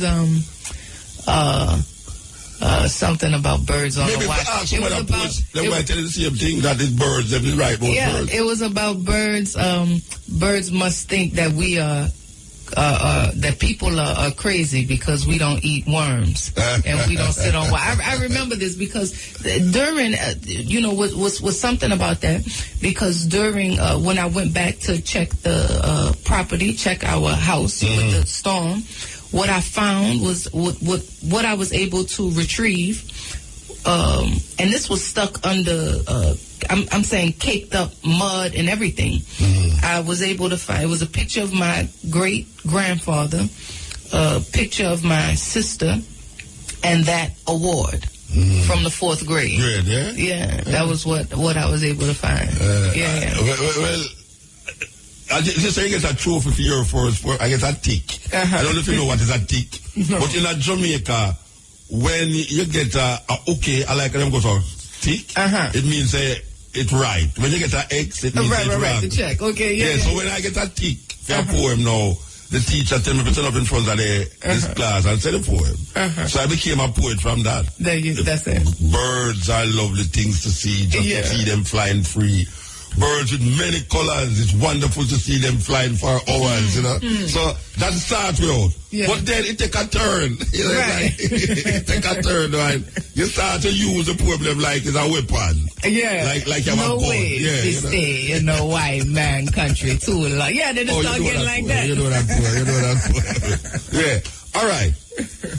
You have a style that I saw with a sister in South Africa. And this style is a very unique style where the audience don't know when the poem ends and when you are speaking to them. I don't know if you realize that, but are you saying you just do it because that is your style? But yeah, sometimes, yeah. Yeah, when you listen, when I listen, I cannot say you are saying something to me or you are saying a poem. Yeah. Because most of the poems don't have a rhyme. It just have a force that is coming at you. It's deliberate. You deliberate to do that. It's like a medley of things happening. And you keep going. You know, sometimes I get so caught up. Emotional. Yeah, that I just continue. Go. Yeah, just keep going. And I allow myself to keep going. Sometimes it's something that's like clicking. Yeah, like okay, you can stop. Maybe you can stop now. Maybe you know this kind of thing. But then it's like no, you keep going because I still want to be mindful of people. I want to be mindful of sometimes mindful of people's palates, you know. Yeah, what them can take and what them can't take. Yeah. So I don't want to be too. I don't want to be a brute about it, but you know, I do want to. Well, you have some brutal poem. You have some brutal poem. Well, I tell you something. I go back to the sister in South Africa.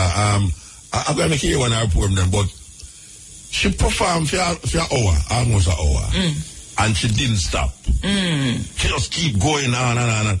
I mean, every part of what she said, the audience was with her, and you can hear that them understand what she said, and there was an applause. So, cause sometimes the applause even drowned what she was saying, that you want to tell the people, what the whole enough top of the night to hear what she said, you understand? But I find it's a very interesting way for read poetry, though. Very, very interesting way. Like, you know, if I ask you to stand up half hour now, and you could have done half hour without stop, because I think you do more than half hour without stop. I think so. Yeah, and you don't look on a paper,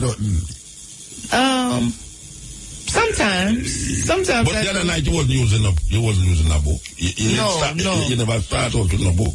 No, you know, I do write them. You know what happens? I think over time too, I've lost so many books. Yes. And so I train myself to, when things start in my head, I kind of finish it and formulate it in my head. So sometimes when I do write them down,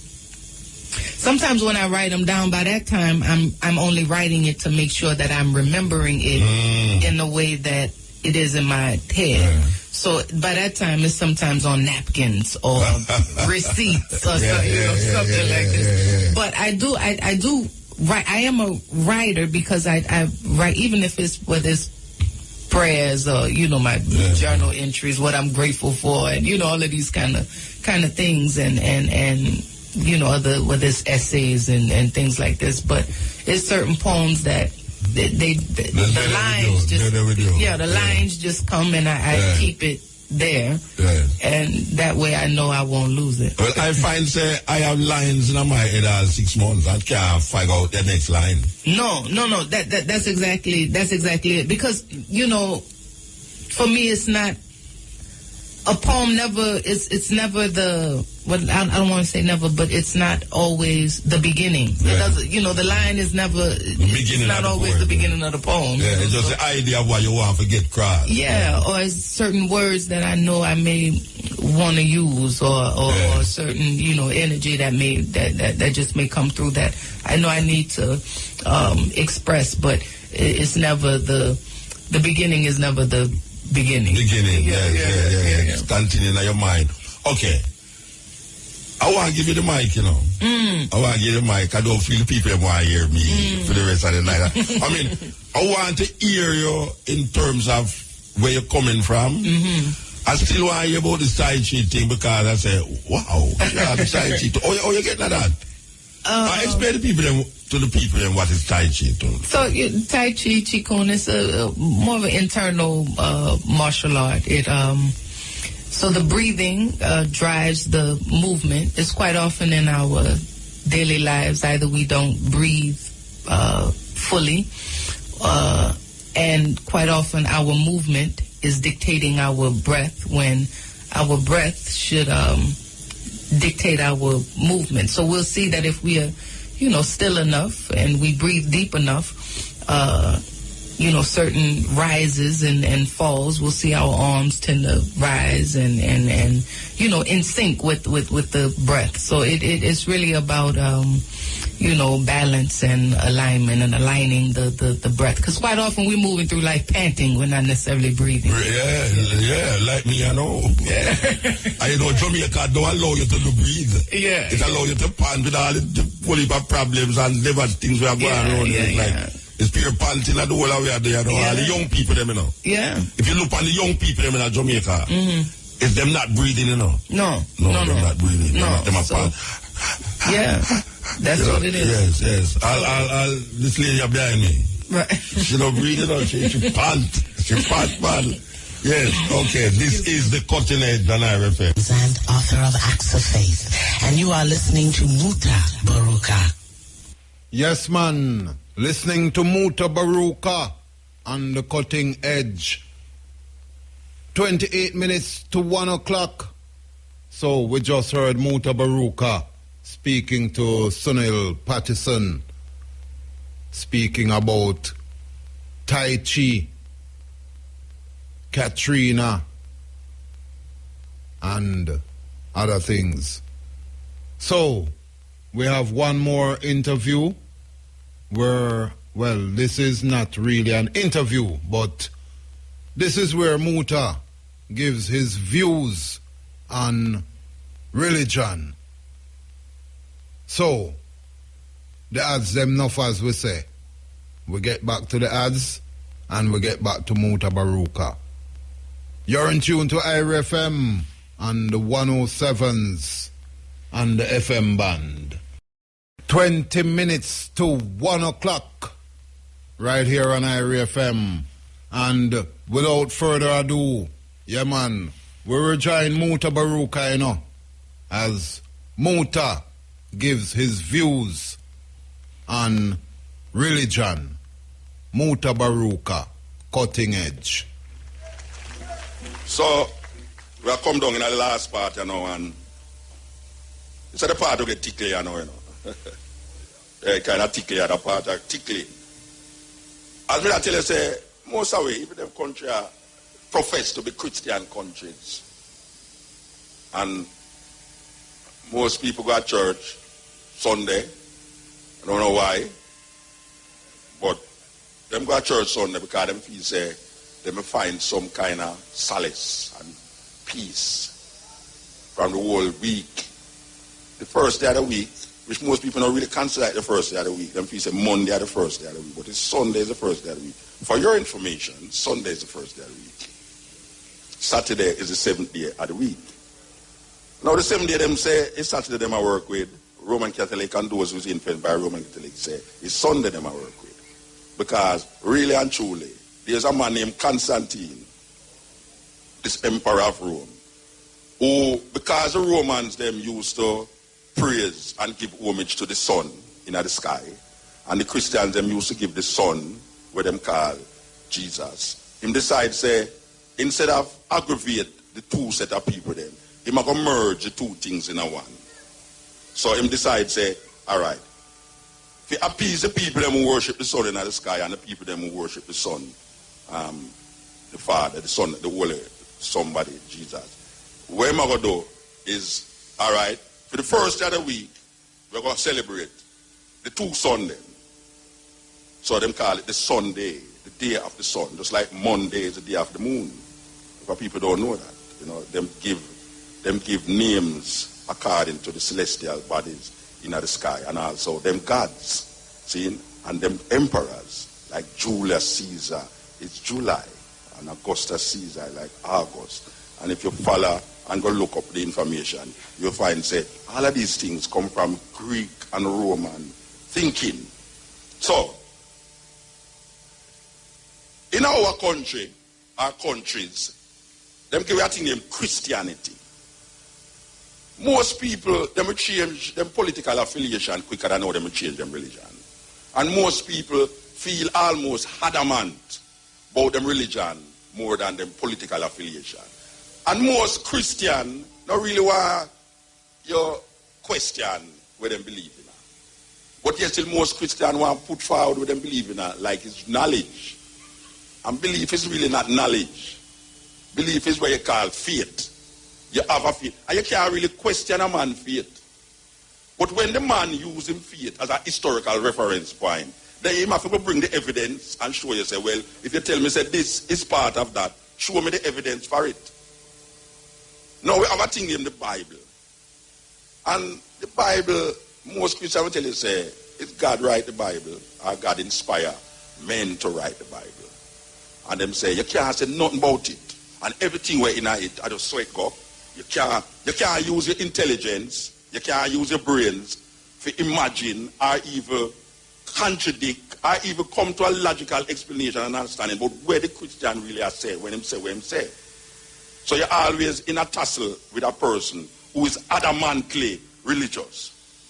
Religion is really a seriously oppressive kind of system. religion strive from fear. Religion was created by insecure men to oppress women. Yes. Most religion that I know oppress women. Them don't have a woman or a feminine energy that dissolve into the divinity of the God where they must search for. Especially in the Western world where the system is patriarchal. We don't have a matriarchal system. Yet still, most indigenous people, whether you go to Australia amongst the Aboriginal people, whether you go in Africa, whether you go in America, where the indigenous Native American there, them have a balance between the male and the female. Them not just say E. It's a weird thing. Because every time you hear one address something that is not gender related, him say E. Like if him say God, the first thing him says E. Yes, still God not supposed to have no gender, you know. But because of the patriarchal mindset that we find ourselves in this Western world. Anything that is great and bigger than we say E. Not recognizing, say, the indigenous people, them used to say Mother Earth and Mother Nature. There's a reason why them say Mother Earth and Mother Nature, you know, because it functions in the feminine. When we talk about feminine now, we not talk about man where behave like woman. We are talking about energy. Energy that is not male or female, but there's a certain feminine energy. And feminine energy means compassion. A certain sympathetic attitude that the masculine energy don't have. But when you look on a female, there's a certain compassion. You know, a woman have this compassion about her. That is why she get the hard work of bringing forth children. Because there's a certain compassion in that feminine energy that is necessary in the man. And we need to grab back that energy. We lose that energy somewhere between the middle passage and the fast food restaurant them. So in our African tradition now, we have this thing named male and female energy. And we give it up for the Christian energy. And the Christian energy tell us, say, is woman bring sin in the world. Yeah, there's a woman named Eve. It's a weird story. For those of you who go to church, I hope so all is not Eden inside there. You know? The church thing is really important because we grew up in it and we don't question it because them put a fear in how we say, if you question it, you sin.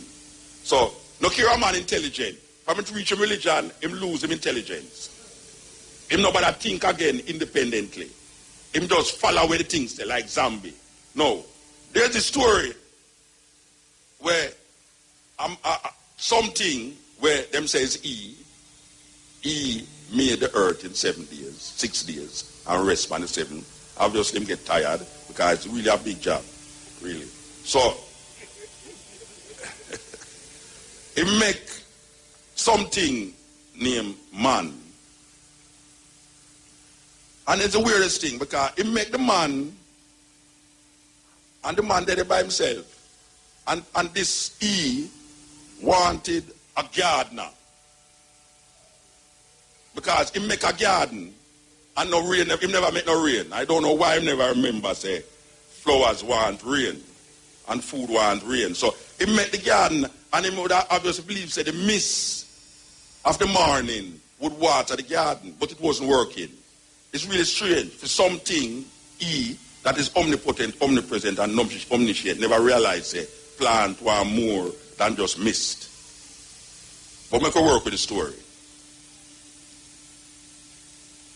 He put the man in the garden and say, all right, check out the garden and work with it. Only to find out, say, one day when he walk, he realize, say, and he was walking too, you know. Yeah, he walk. He walk. It said, go read it.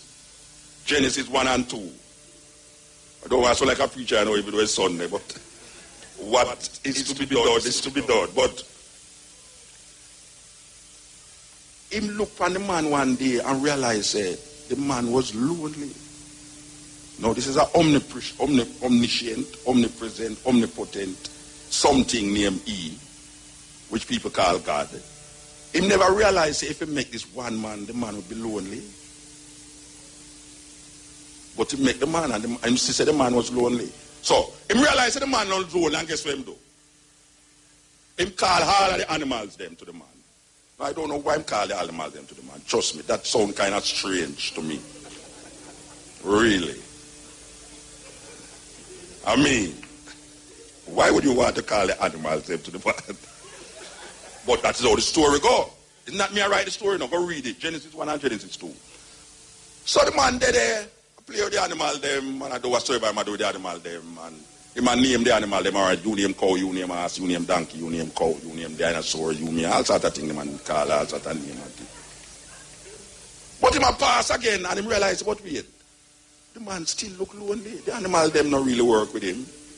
I'm not work with the animal them properly. So him say, boy, I'm going to put the man to sleep. He put the man to sleep and take out the ribs out of the man. Really and truly. Really and truly. Woman is an afterthought, you know, according to the story, you know. He never really intend to make woman, you know. I want the woman them know that, you know. We don't never really intend to be here, you know. You understand? That's why man treat woman so, you know. Because of that story. It was not the intention of God to put woman on earth. It's because him look on the man and realize the animal them never surface him. So he have to go find something that make him don't feel lonely. So he put the man to sleep and take out him ribs. And then him shape up some mud and, you know, get a pump and pump some air in it, and it start to look a different way from the man. And him realize, well, the man, I work with that thing then, oh. So him still call it man, you know, but him say, whoa, man. All right, now. So the two of them in this place, you know, are nice and thing, you know. According to them, you know, it's the two first people, them, you know. That's how me learn in a school, you know, and learn in a church, you know. And I hope you, I know, say you did learn that too, you know. So the man and the woman in the garden, them say, you name Adam, you name Eve. You say, all right now. This thing that is called God have a tree. It's weird because we always believe it was an apple tree. American apple tree at that. Yeah, most of when we think about the trees, American apple tree. Not even the green one, them, but the red one, them. Really, we peel red apple on it. And we have two white people sitting up on it with a snake wrap around the apple tree, so attack. It's a strange story. All right. So God put the tree. It never say apple, you know. It say the tree of knowledge of good and evil. So he put the tree over there so and say, Adam, watch you know. You see, of all the tree them where you want to eat up it. But you see that tree there, don't go eat on it. Adam say, all right, no problem. I have enough fruits on there, so I have animal stock I work with. So we now work with that tree there. All right. One day, the woman walk by herself. And when she go near the tree, she see a snake wrap around the tree. And now, you know, the story get more ridiculous now because the snake attack. It couldn't be a black woman that. No black woman now set up and talk to no snake. She go run. What snake? God. No black woman now talk to no snake. Me can vouch a black woman for that. Because I see my auntie run out of the bathroom already because she see a little lizard in the bathroom. Naked as she did, she was born. She run outside and say, Lord God, a snake. A lizard in the bathroom. The lizard not trouble at all. Mr. Woman run from roach. Much less a snake wrap around a tree. Couldn't a black woman that rasta.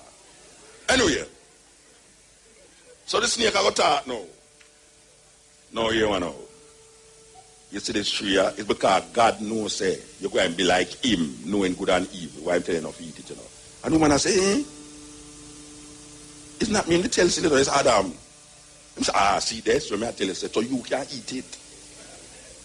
Yeah, man, you're going to be like God if you know. If them say the serpent had deceived the woman, you know. But when you really read the story, you realize it's not a deception, you know.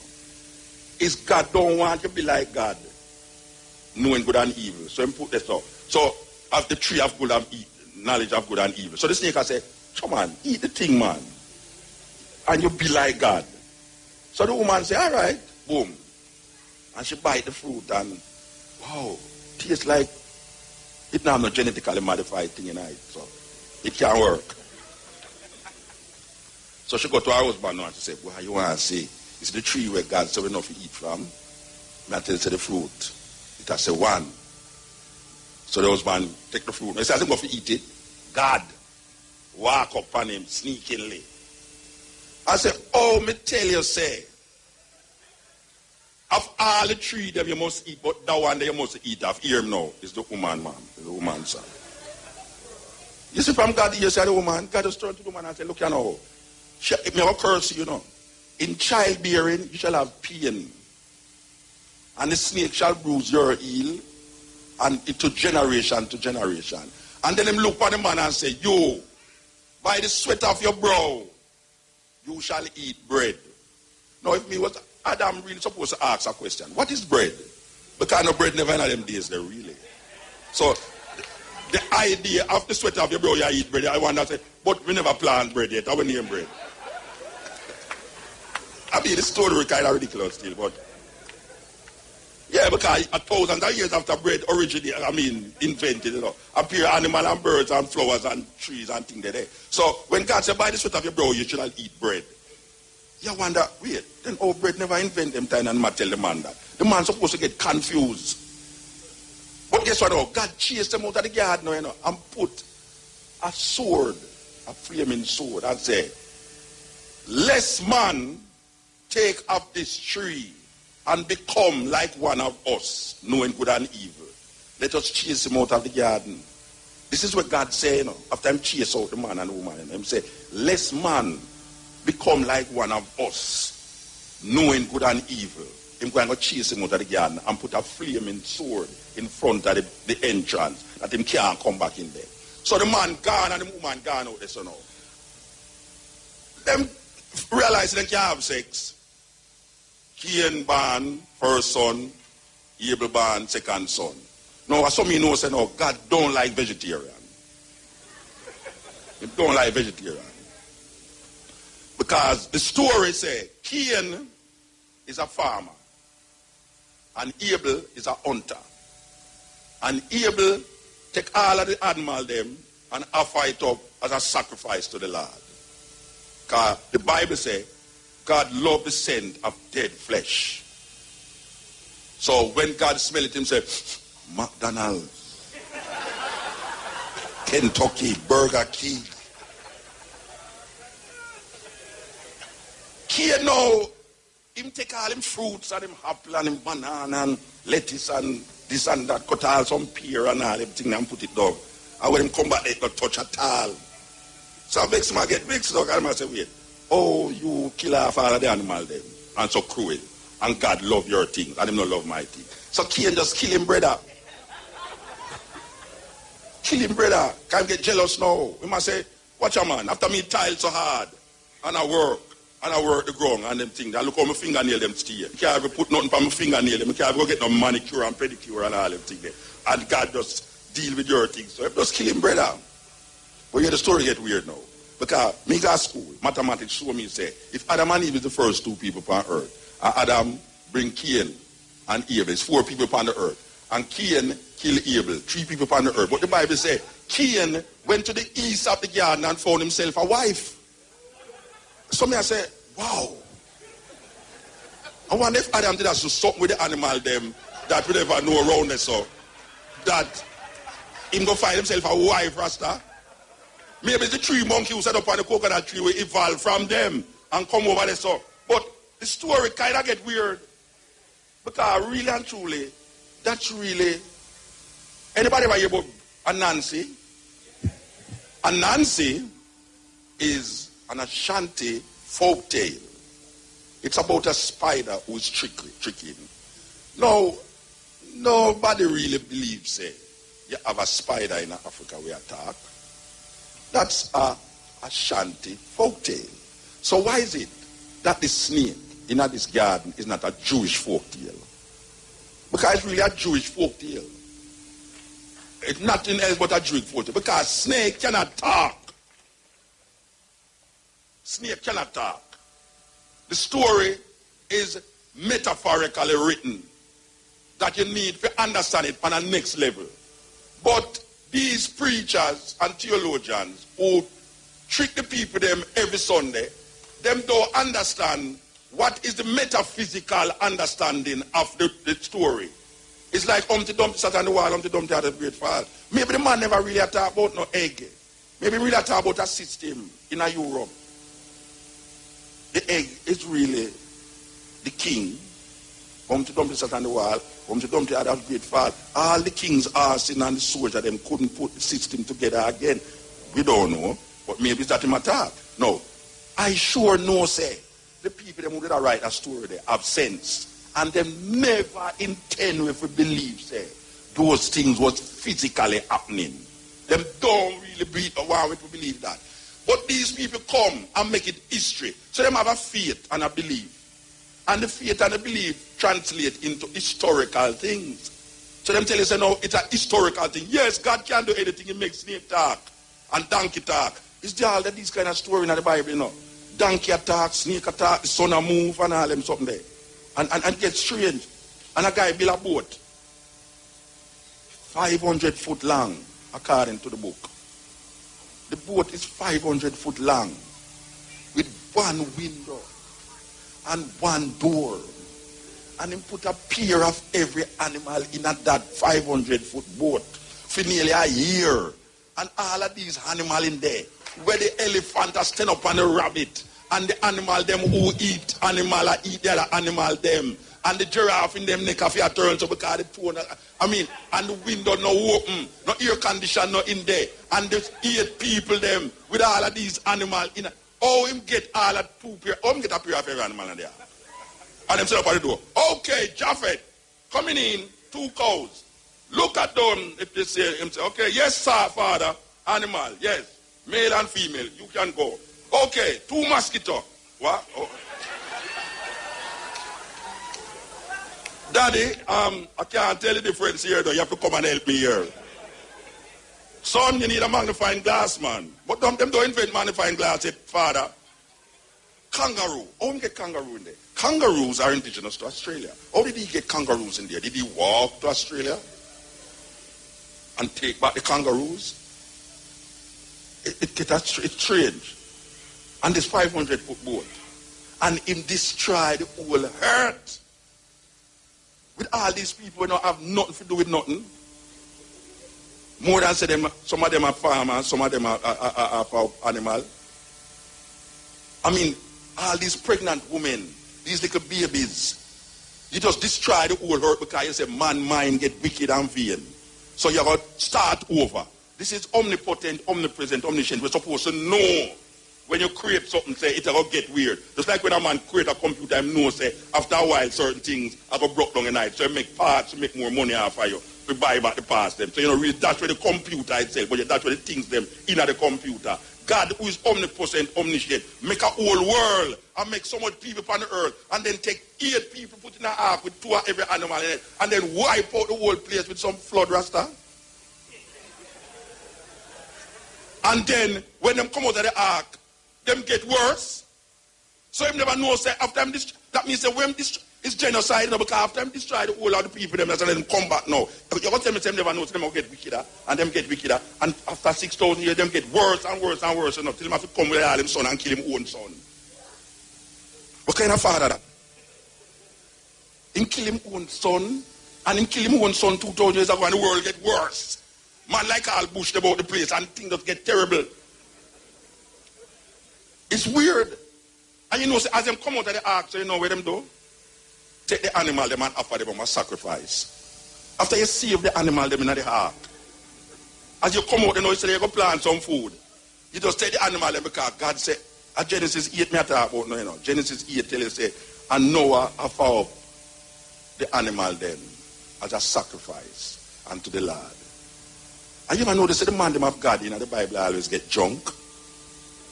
Oh, that. Appear drunk in people, God love. Yeah, because Noah get drunk and lay down naked so. And his younger son come. I don't know when younger son do. Because nobody on earth can tell me, say, this all-powerful God curse a generation of people because the younger son just see him father nakedness. That's something else the younger son do. There's no way, and say, and him just do on him father, and him father lay down the junk, you know. You tell me, say, no, a man lay down drunk, my father lay down drunk, and to me going to go see my father naked. God just cursed the whole of my generation, them Rasta. And black people, they thought them come from Ham. What kind of fool story that? Come from which Ham? Ham is one of the sons of Noah. Ham, Shem, and Japheth. Yes, some black people say, we are from the tribe of Ham. I don't come from the tribe of Ham. Then which part black, then where Noah come from? If Ham was black people, Japheth was the white people them, and Shem was the Asiatic people them. So Noah was what? No, where tribe, no, where race Noah come from? Because Noah was before the three of them. We don't even think out the story, you know. So them have this man now, come in and see him father nakedness. And the other son, them come in and say, Lord God, what is you do? And them take one blanket and cover them father back way and walk out back way. And God looked upon Ham and cursed, not Ham, you know, him cursed him son, Canaan. And said, cursed be Canaan. So there's a distinct son named Canaan now. That everybody know a fight for Canaan land, which is now what them call Palestine, and the Israeli them go in there and a fight for it. It's not none of them land, you know. It's not none of them land according to them book. It's Canaan land. Where the Canaanites them there? Where are the Canaanites today? Because a guy named, an Iraqi guy named Abraham, coming out of Iraq, and in those days it wasn't called Iraq, it was called Mesopotamia. And him come from the Ur of the Chaldees. He married his sister named Sarah. And his sister couldn't get pregnant. And him said, the sister said, all right, go into the maid. What a beautiful woman that. Wow. She can't get pregnant. She said, go have sex with the maid. Lord God, I want to be that woman there. And him go have sex with the maid. And when the maid get pregnant, the half sister get pregnant too. And she realized, say, if she make the maid stay in there with the son, is the son going to inherit Abraham's inheritance? Because that is how them do them things. The elder son must inherit. So she chase son going to inherit Abraham's inheritance. Because that is how them do them things. The elder son must inherit. So she chase out the son out of the house and the mother and stay in there. And she have a son named Isaac and the other son named Ishmael. And according to them, Ishmael is the father of the Arabs and Isaac is the father of Israel. Because Isaac have two sons, Esau and Jacob. And we know the trick we were going with Jacob and him friend them. And we accept these stories, you know. Because it's pure trickery. I go down the line, you know. All of the story them have a trickery in there. Where them say, it's God initiate the trickery. All of them. You ever heard of Lot? No, that is the weirdest one of them. Lot have two daughters in him house. And two men come a Lot house, where them say them is angel. And the man them have the place where them living and named Sodom and Gomorrah. Well, people call Sodom more than them call Gomorrah. I don't know why. Imagine them come out of the city. As I mentioned, say, the woman thing is really a problem in that story there, you know, because you know a woman stay, she have a certain compassion in her. More than likely, she'll listen to all of the bawling we are going in a Sodom there with all the brimstone and fire drop on the man them. And she couldn't take it. She could turn around. And she turned a pillar of salt. What kind of story that? The woman turned a pillar of salt. God make the woman turn a pillar of salt because him said the woman disobeyed. And God wipe out a city of homosexual because I don't know. And Lot go in a cave with them two daughters them. I know so only if I never hear a story I tell you, but it's in the Bible. Lot go in a cave with them two daughters them. And the Lot get drunk again. Pure drunk, you know. And while Lot lay down the drunk, you know, him elder daughter. You know the daughter though? The daughter go into her father and get pregnant. And when she get pregnant, she go to the younger sister and say, look here, see ya, daddy's son, this, you know. Go in, go get your own.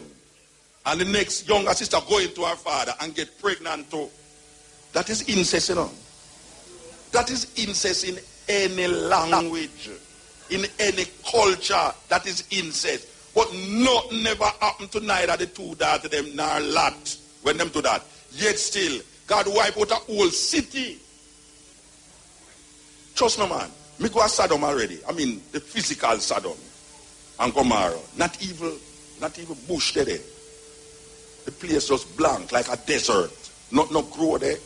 Me don't know it's white happened. Maybe because them said desert is the lowest sea, at the bottom of sea level. But people say, if you go and ask the people in Israel, them tell you say it's because of Sodom get destroyed. Why not grow there? But then when me look on the whole of the desert, not grow at the desert, either that Sodom that. So it's a story that by itself. But you look on the whole thing and you say, but wait, this man sleep with them two sisters, two daughters them, and nothing happened to him. They have a next man named Samson. A next drunkard again, you know. Samson supposed to be the strongest man on earth. Really, me don't know how he get to be the strongest man on earth. But me know say, he's a drunkard. He's a dreadlocks, a very stupid dreadlocks. Him deserve him locks cut off. Yes. And for those of you who's Rasta inside here who drink alcohol, you deserve your locks cut off. Because a man supposed to be this man of God, this judge of Israel. A woman has come. Well, the sister they read the poem about. A little sister they come here to come read a poem. Everybody did that cheer, man. Eh? No, I see the man she name. Yeah, where the poem where she read name? What's the man there? She gone? Yeah, something like that, yeah. Mother like she inspire me, man. Trust me, be up to inspiration right now. So if you want to wait till the show is done, I don't know, but we will tell you. Me need some inspiration. She gone? No, trust me, when she read the poem a while ago, I was totally inspired. And I was so feeling to be inspired more. But the man sit down there. And this woman come to him and say, I rope all the blacks and I rope all the beard and all the things. And I said, tell me something, where you get your strength from? And if they tell her, I start a foolishness, you know. And she'll say, hey, actually, yeah. I say, yeah, if you cut off the wing of the bird can't fly from one wing, and the lion without the mane. All sorts of things he might try to tell her. And she just say, yeah, sonny, darling, yeah, man, all right. So tell me some, where's strength really there? And she just started to give him some jerry and never rum. And sometimes some Papa Roots joke you too. And I rope all him face to her, and I pick all him toenail and all him beard, and him start to get horny. And him just start to tell her, say, yeah, if you cut out the mane of the lion, you know, him strength gone. If you pluck the feather, she just look at them locks and say, oh, I said God. You see when them get drunk and done, she just cut off him locks. And them just go blind him. Yes. It's another drunken man that again, you know. I mean, God loved drunken people so much that Jesus, they are waiting, you know. And them not have no wine there, you know. And God said, bring some water. I told it now, white. It's a terrible thing, this white thing, you know. But I don't believe that you need to drink wine to have that spirit of God. But it's pure drunken people. And most of the drunken people, them in the store, them get where. Check it. You ever hear a drunken man dead because of where my drink in the Bible? No, it's like him get elevated more. And the woman them go down more. Yes, the woman them get sink more in these stories. And then the woman them go down more. Yes, the woman them get sink more in these stories. And then them have a thing named Mary. I hear some people say, oh, please don't make him talk about Mary. Yeah, we're going to talk about Mary. We're going to talk about Mary. Because we're not sacred about none of them. No. If a woman inside her can tell me, say, she never have no sex, and she have a picnic inside her, so trust me, me no bother go back to Jamaica. Yeah, because we have to go examine everything about her. Why is it that we actually believe? Say there's a woman named Mary that brought forth a child and she never have no sex. Can you imagine you in a city and a woman get pregnant in a city and she married and then she tell you, say, it's not the father, it's not my husband picnic? Which man inside her would have believed her? Which woman inside I would have believed her? But it said, look here now. Easy lady. Watch her, man. Me know say I go through all sort of tribulation and thing, but it's Gabriel do it. And that the Bible says. Gabriel the angel. First of all, him go to the man, and say, look here, your wife, I will get pregnant, but don't feel how you're here, brethren. And they go to Elizabeth. Then I say, Elizabeth, watch her. 2 child of a born, I know so one named John the Baptist and one named Jesus. So hear what I say now. You see the one named Jesus, don't feel away. It's not the husband. The Lord sent me here to go out with that thing, and only just work with that thing there. Don't feel like such a commit adultery and all them thing there. She was 15 years old when she get pregnant, All right. The Bible is really a strange little thing surrounded that, because most Christians believe that it's a virgin birth bring Jesus. When you read what virgin means in the Greek text, because really and truly the New Testament was first written in Greek, and the Old Testament was written in Greek, even though the majority was written in Hebrew. When them say virgin, it never means a woman who never have sex. All it means is a young woman shall conceive and have a child. It never have no intention. There was no intention to make you believe that the woman who have Jesus never have no sex. Because it never says so. It never mean that in none of the language, they never mean that. The idea of a virgin birth come from Egypt. With a story about a goddess, which is a mythology, named Isis, Horus, and Osiris. And for those of you who don't know about it, you don't have time to tell you the story, go look in some documents, go by your computer, go find out about Isis, Horus, and Osiris. That is where the idea of the virgin birth come from. Because them have God the Father, God the Son, and God the Holy Ghost. How is it that woman turn a ghost? Shouldn't it be God the Father, God the Child, and God the Mother? Families are disconnected when the mother not dead. And if you have in the name of the Father, the Son, and the Holy Ghost, you should say you don't have no respect for the woman. You don't have no respect for the woman. If me was a woman, I not read no Bible, No, because pure disrespect. Imagine a woman ever bring the Savior of mankind in the earth, and she never have sex yet. And sex is the watch a man. Our man tell me say must be like Jesus Christ. Jesus Christ, I can't live like Jesus Christ. Because Jesus Christ not born with no sin. He's a big sin. Me sin in squared. So me can't live like Jesus. And nobody else can tell me say, them not have the something we Christian call sin in them. Everyone of we have sin. Jesus Christ not have no sin. So how you ever live like a man then? Jesus Christ is like a freak of nature, Nobody else to come like him. Nobody no come like him. Yeah, nobody no come like him, So it's better give me a criminal who change him life. Like all Malcolm X. Malcolm X in a prison and do all sorts of things, and he must come out and transform him life. And you say, well, here's a man who go through the things that a normal man go through and come out and overcome it. Jesus Christ not go through nothing because, years I'm like, hey, watch a man. You hear Jesus born, and then you hear say him get turned 12, and then after years him a 30-year-old. 17 years I'm life not in there, You don't know when did that do, If people go to Jamaica and they are taught all of them, you don't know about him. And the man come, and his father kill him. He's a terrible father, that. Because after the father, the first part of the book of Job, you have a man named Abraham, and him tell man, say, take him son because sacrifice him son. And him never consult the mother. Want to the mother. Oh, no, the mother wouldn't agree with that.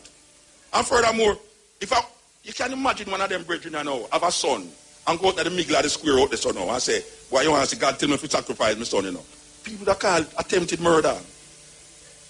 Nobody not charge God for attempted murder. Or Abraham. Or even consult with the mother. I say, tell me something, mama. You agree with your son being sacrificed to the Lord? Me, I bet you any money said the mother nah agree with that. Watch out, me not believe where you want to say you smoke too much ganja, that's why you think say man I tell you to kill your son. You nah come in and come kill my picnic. and then way down 2,000 years after, it never worked with the lamb, the son over there. So them just catch a little lamb and kill the lamb and burn it and offer it up to the Lord. So then 2,000 years after now, them bring a man named Jesus Christ, the son of the same God where they offer up the sacrifice them from down there. So him come up here so now and get him son, him only son, put him on a cross. And you have black people who walk with cross around them neck. Suppose them put Jesus on an electric chair. Will you put an electric chair on your neck?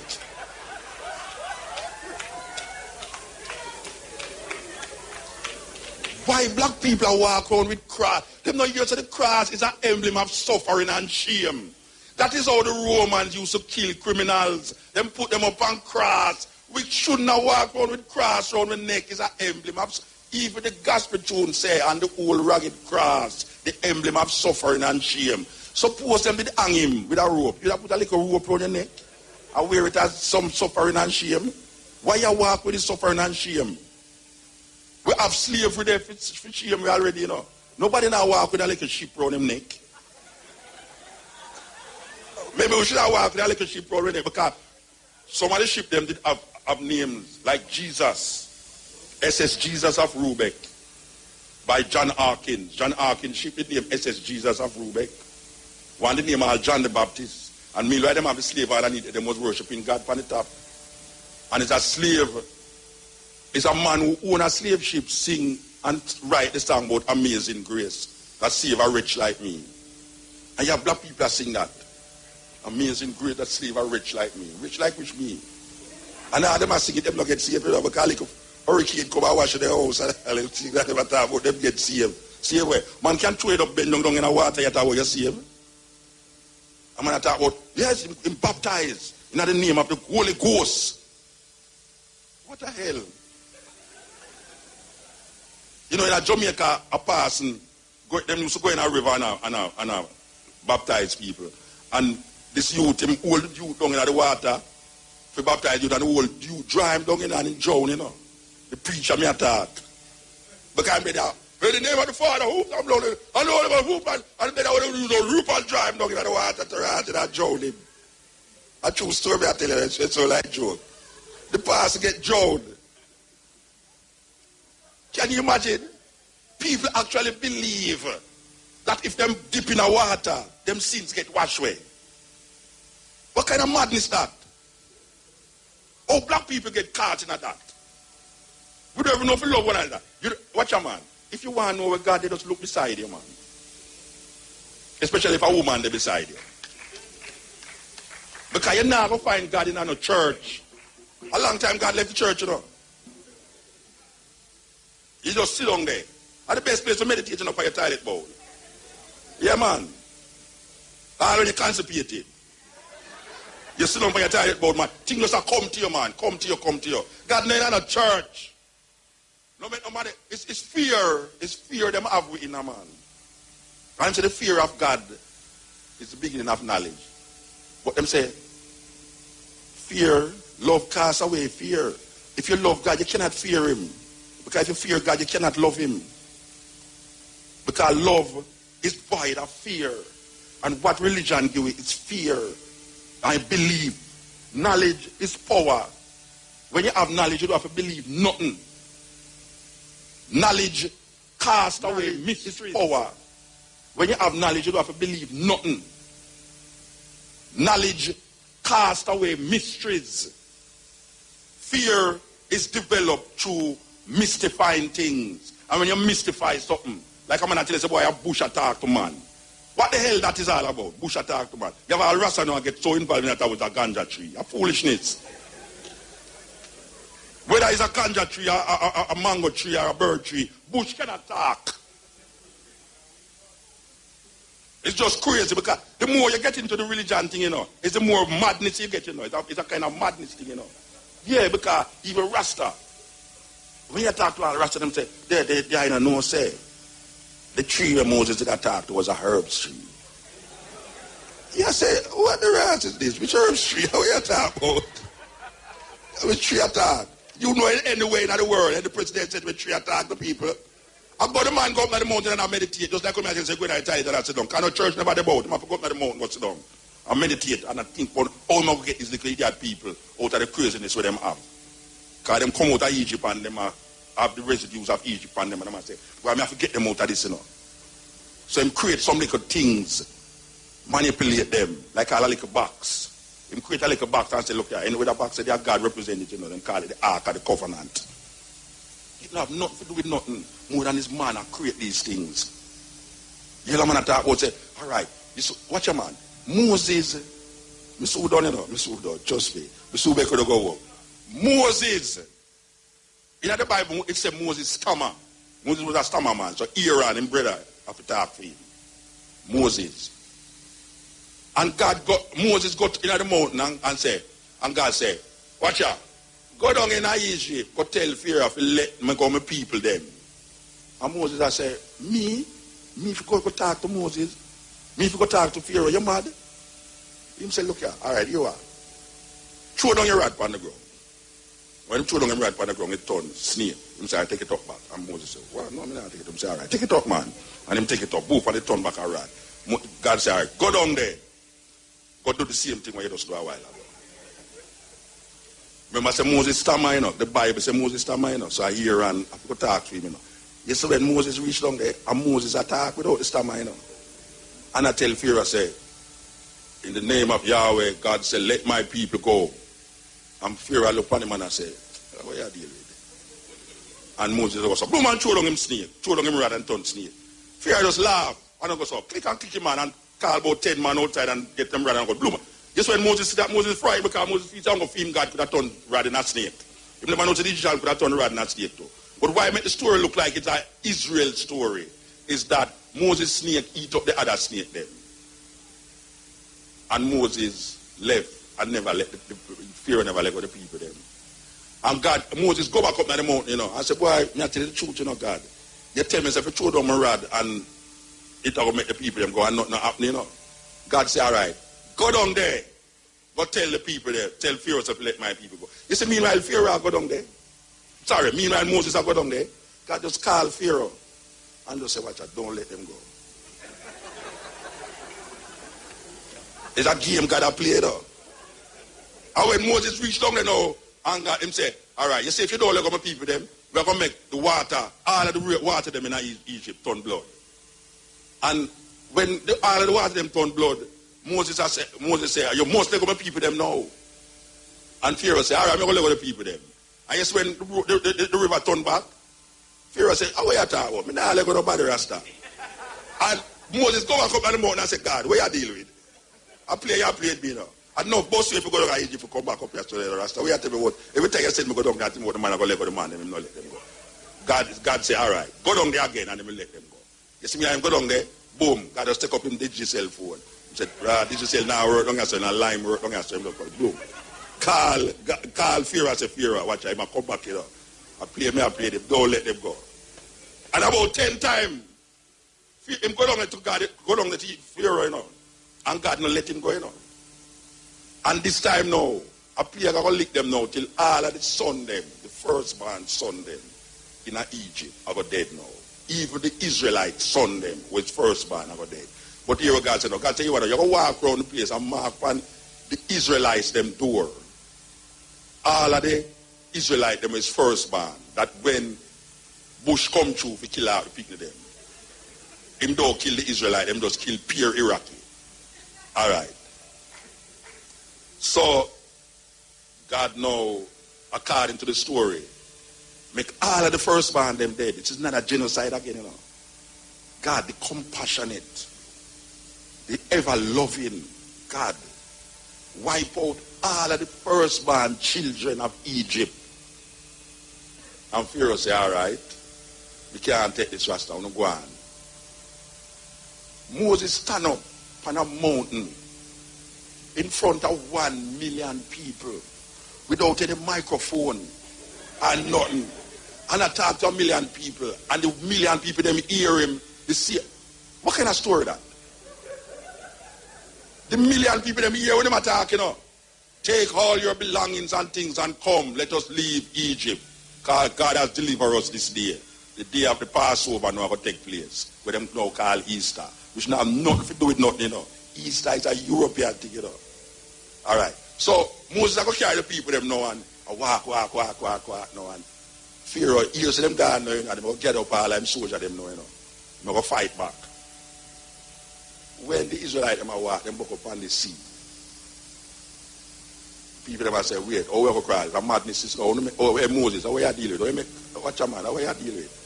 Oh, you have to bring Obama for you, kill off your blood bad. They say, oh, you bring this man, bring him come here so we can't cross.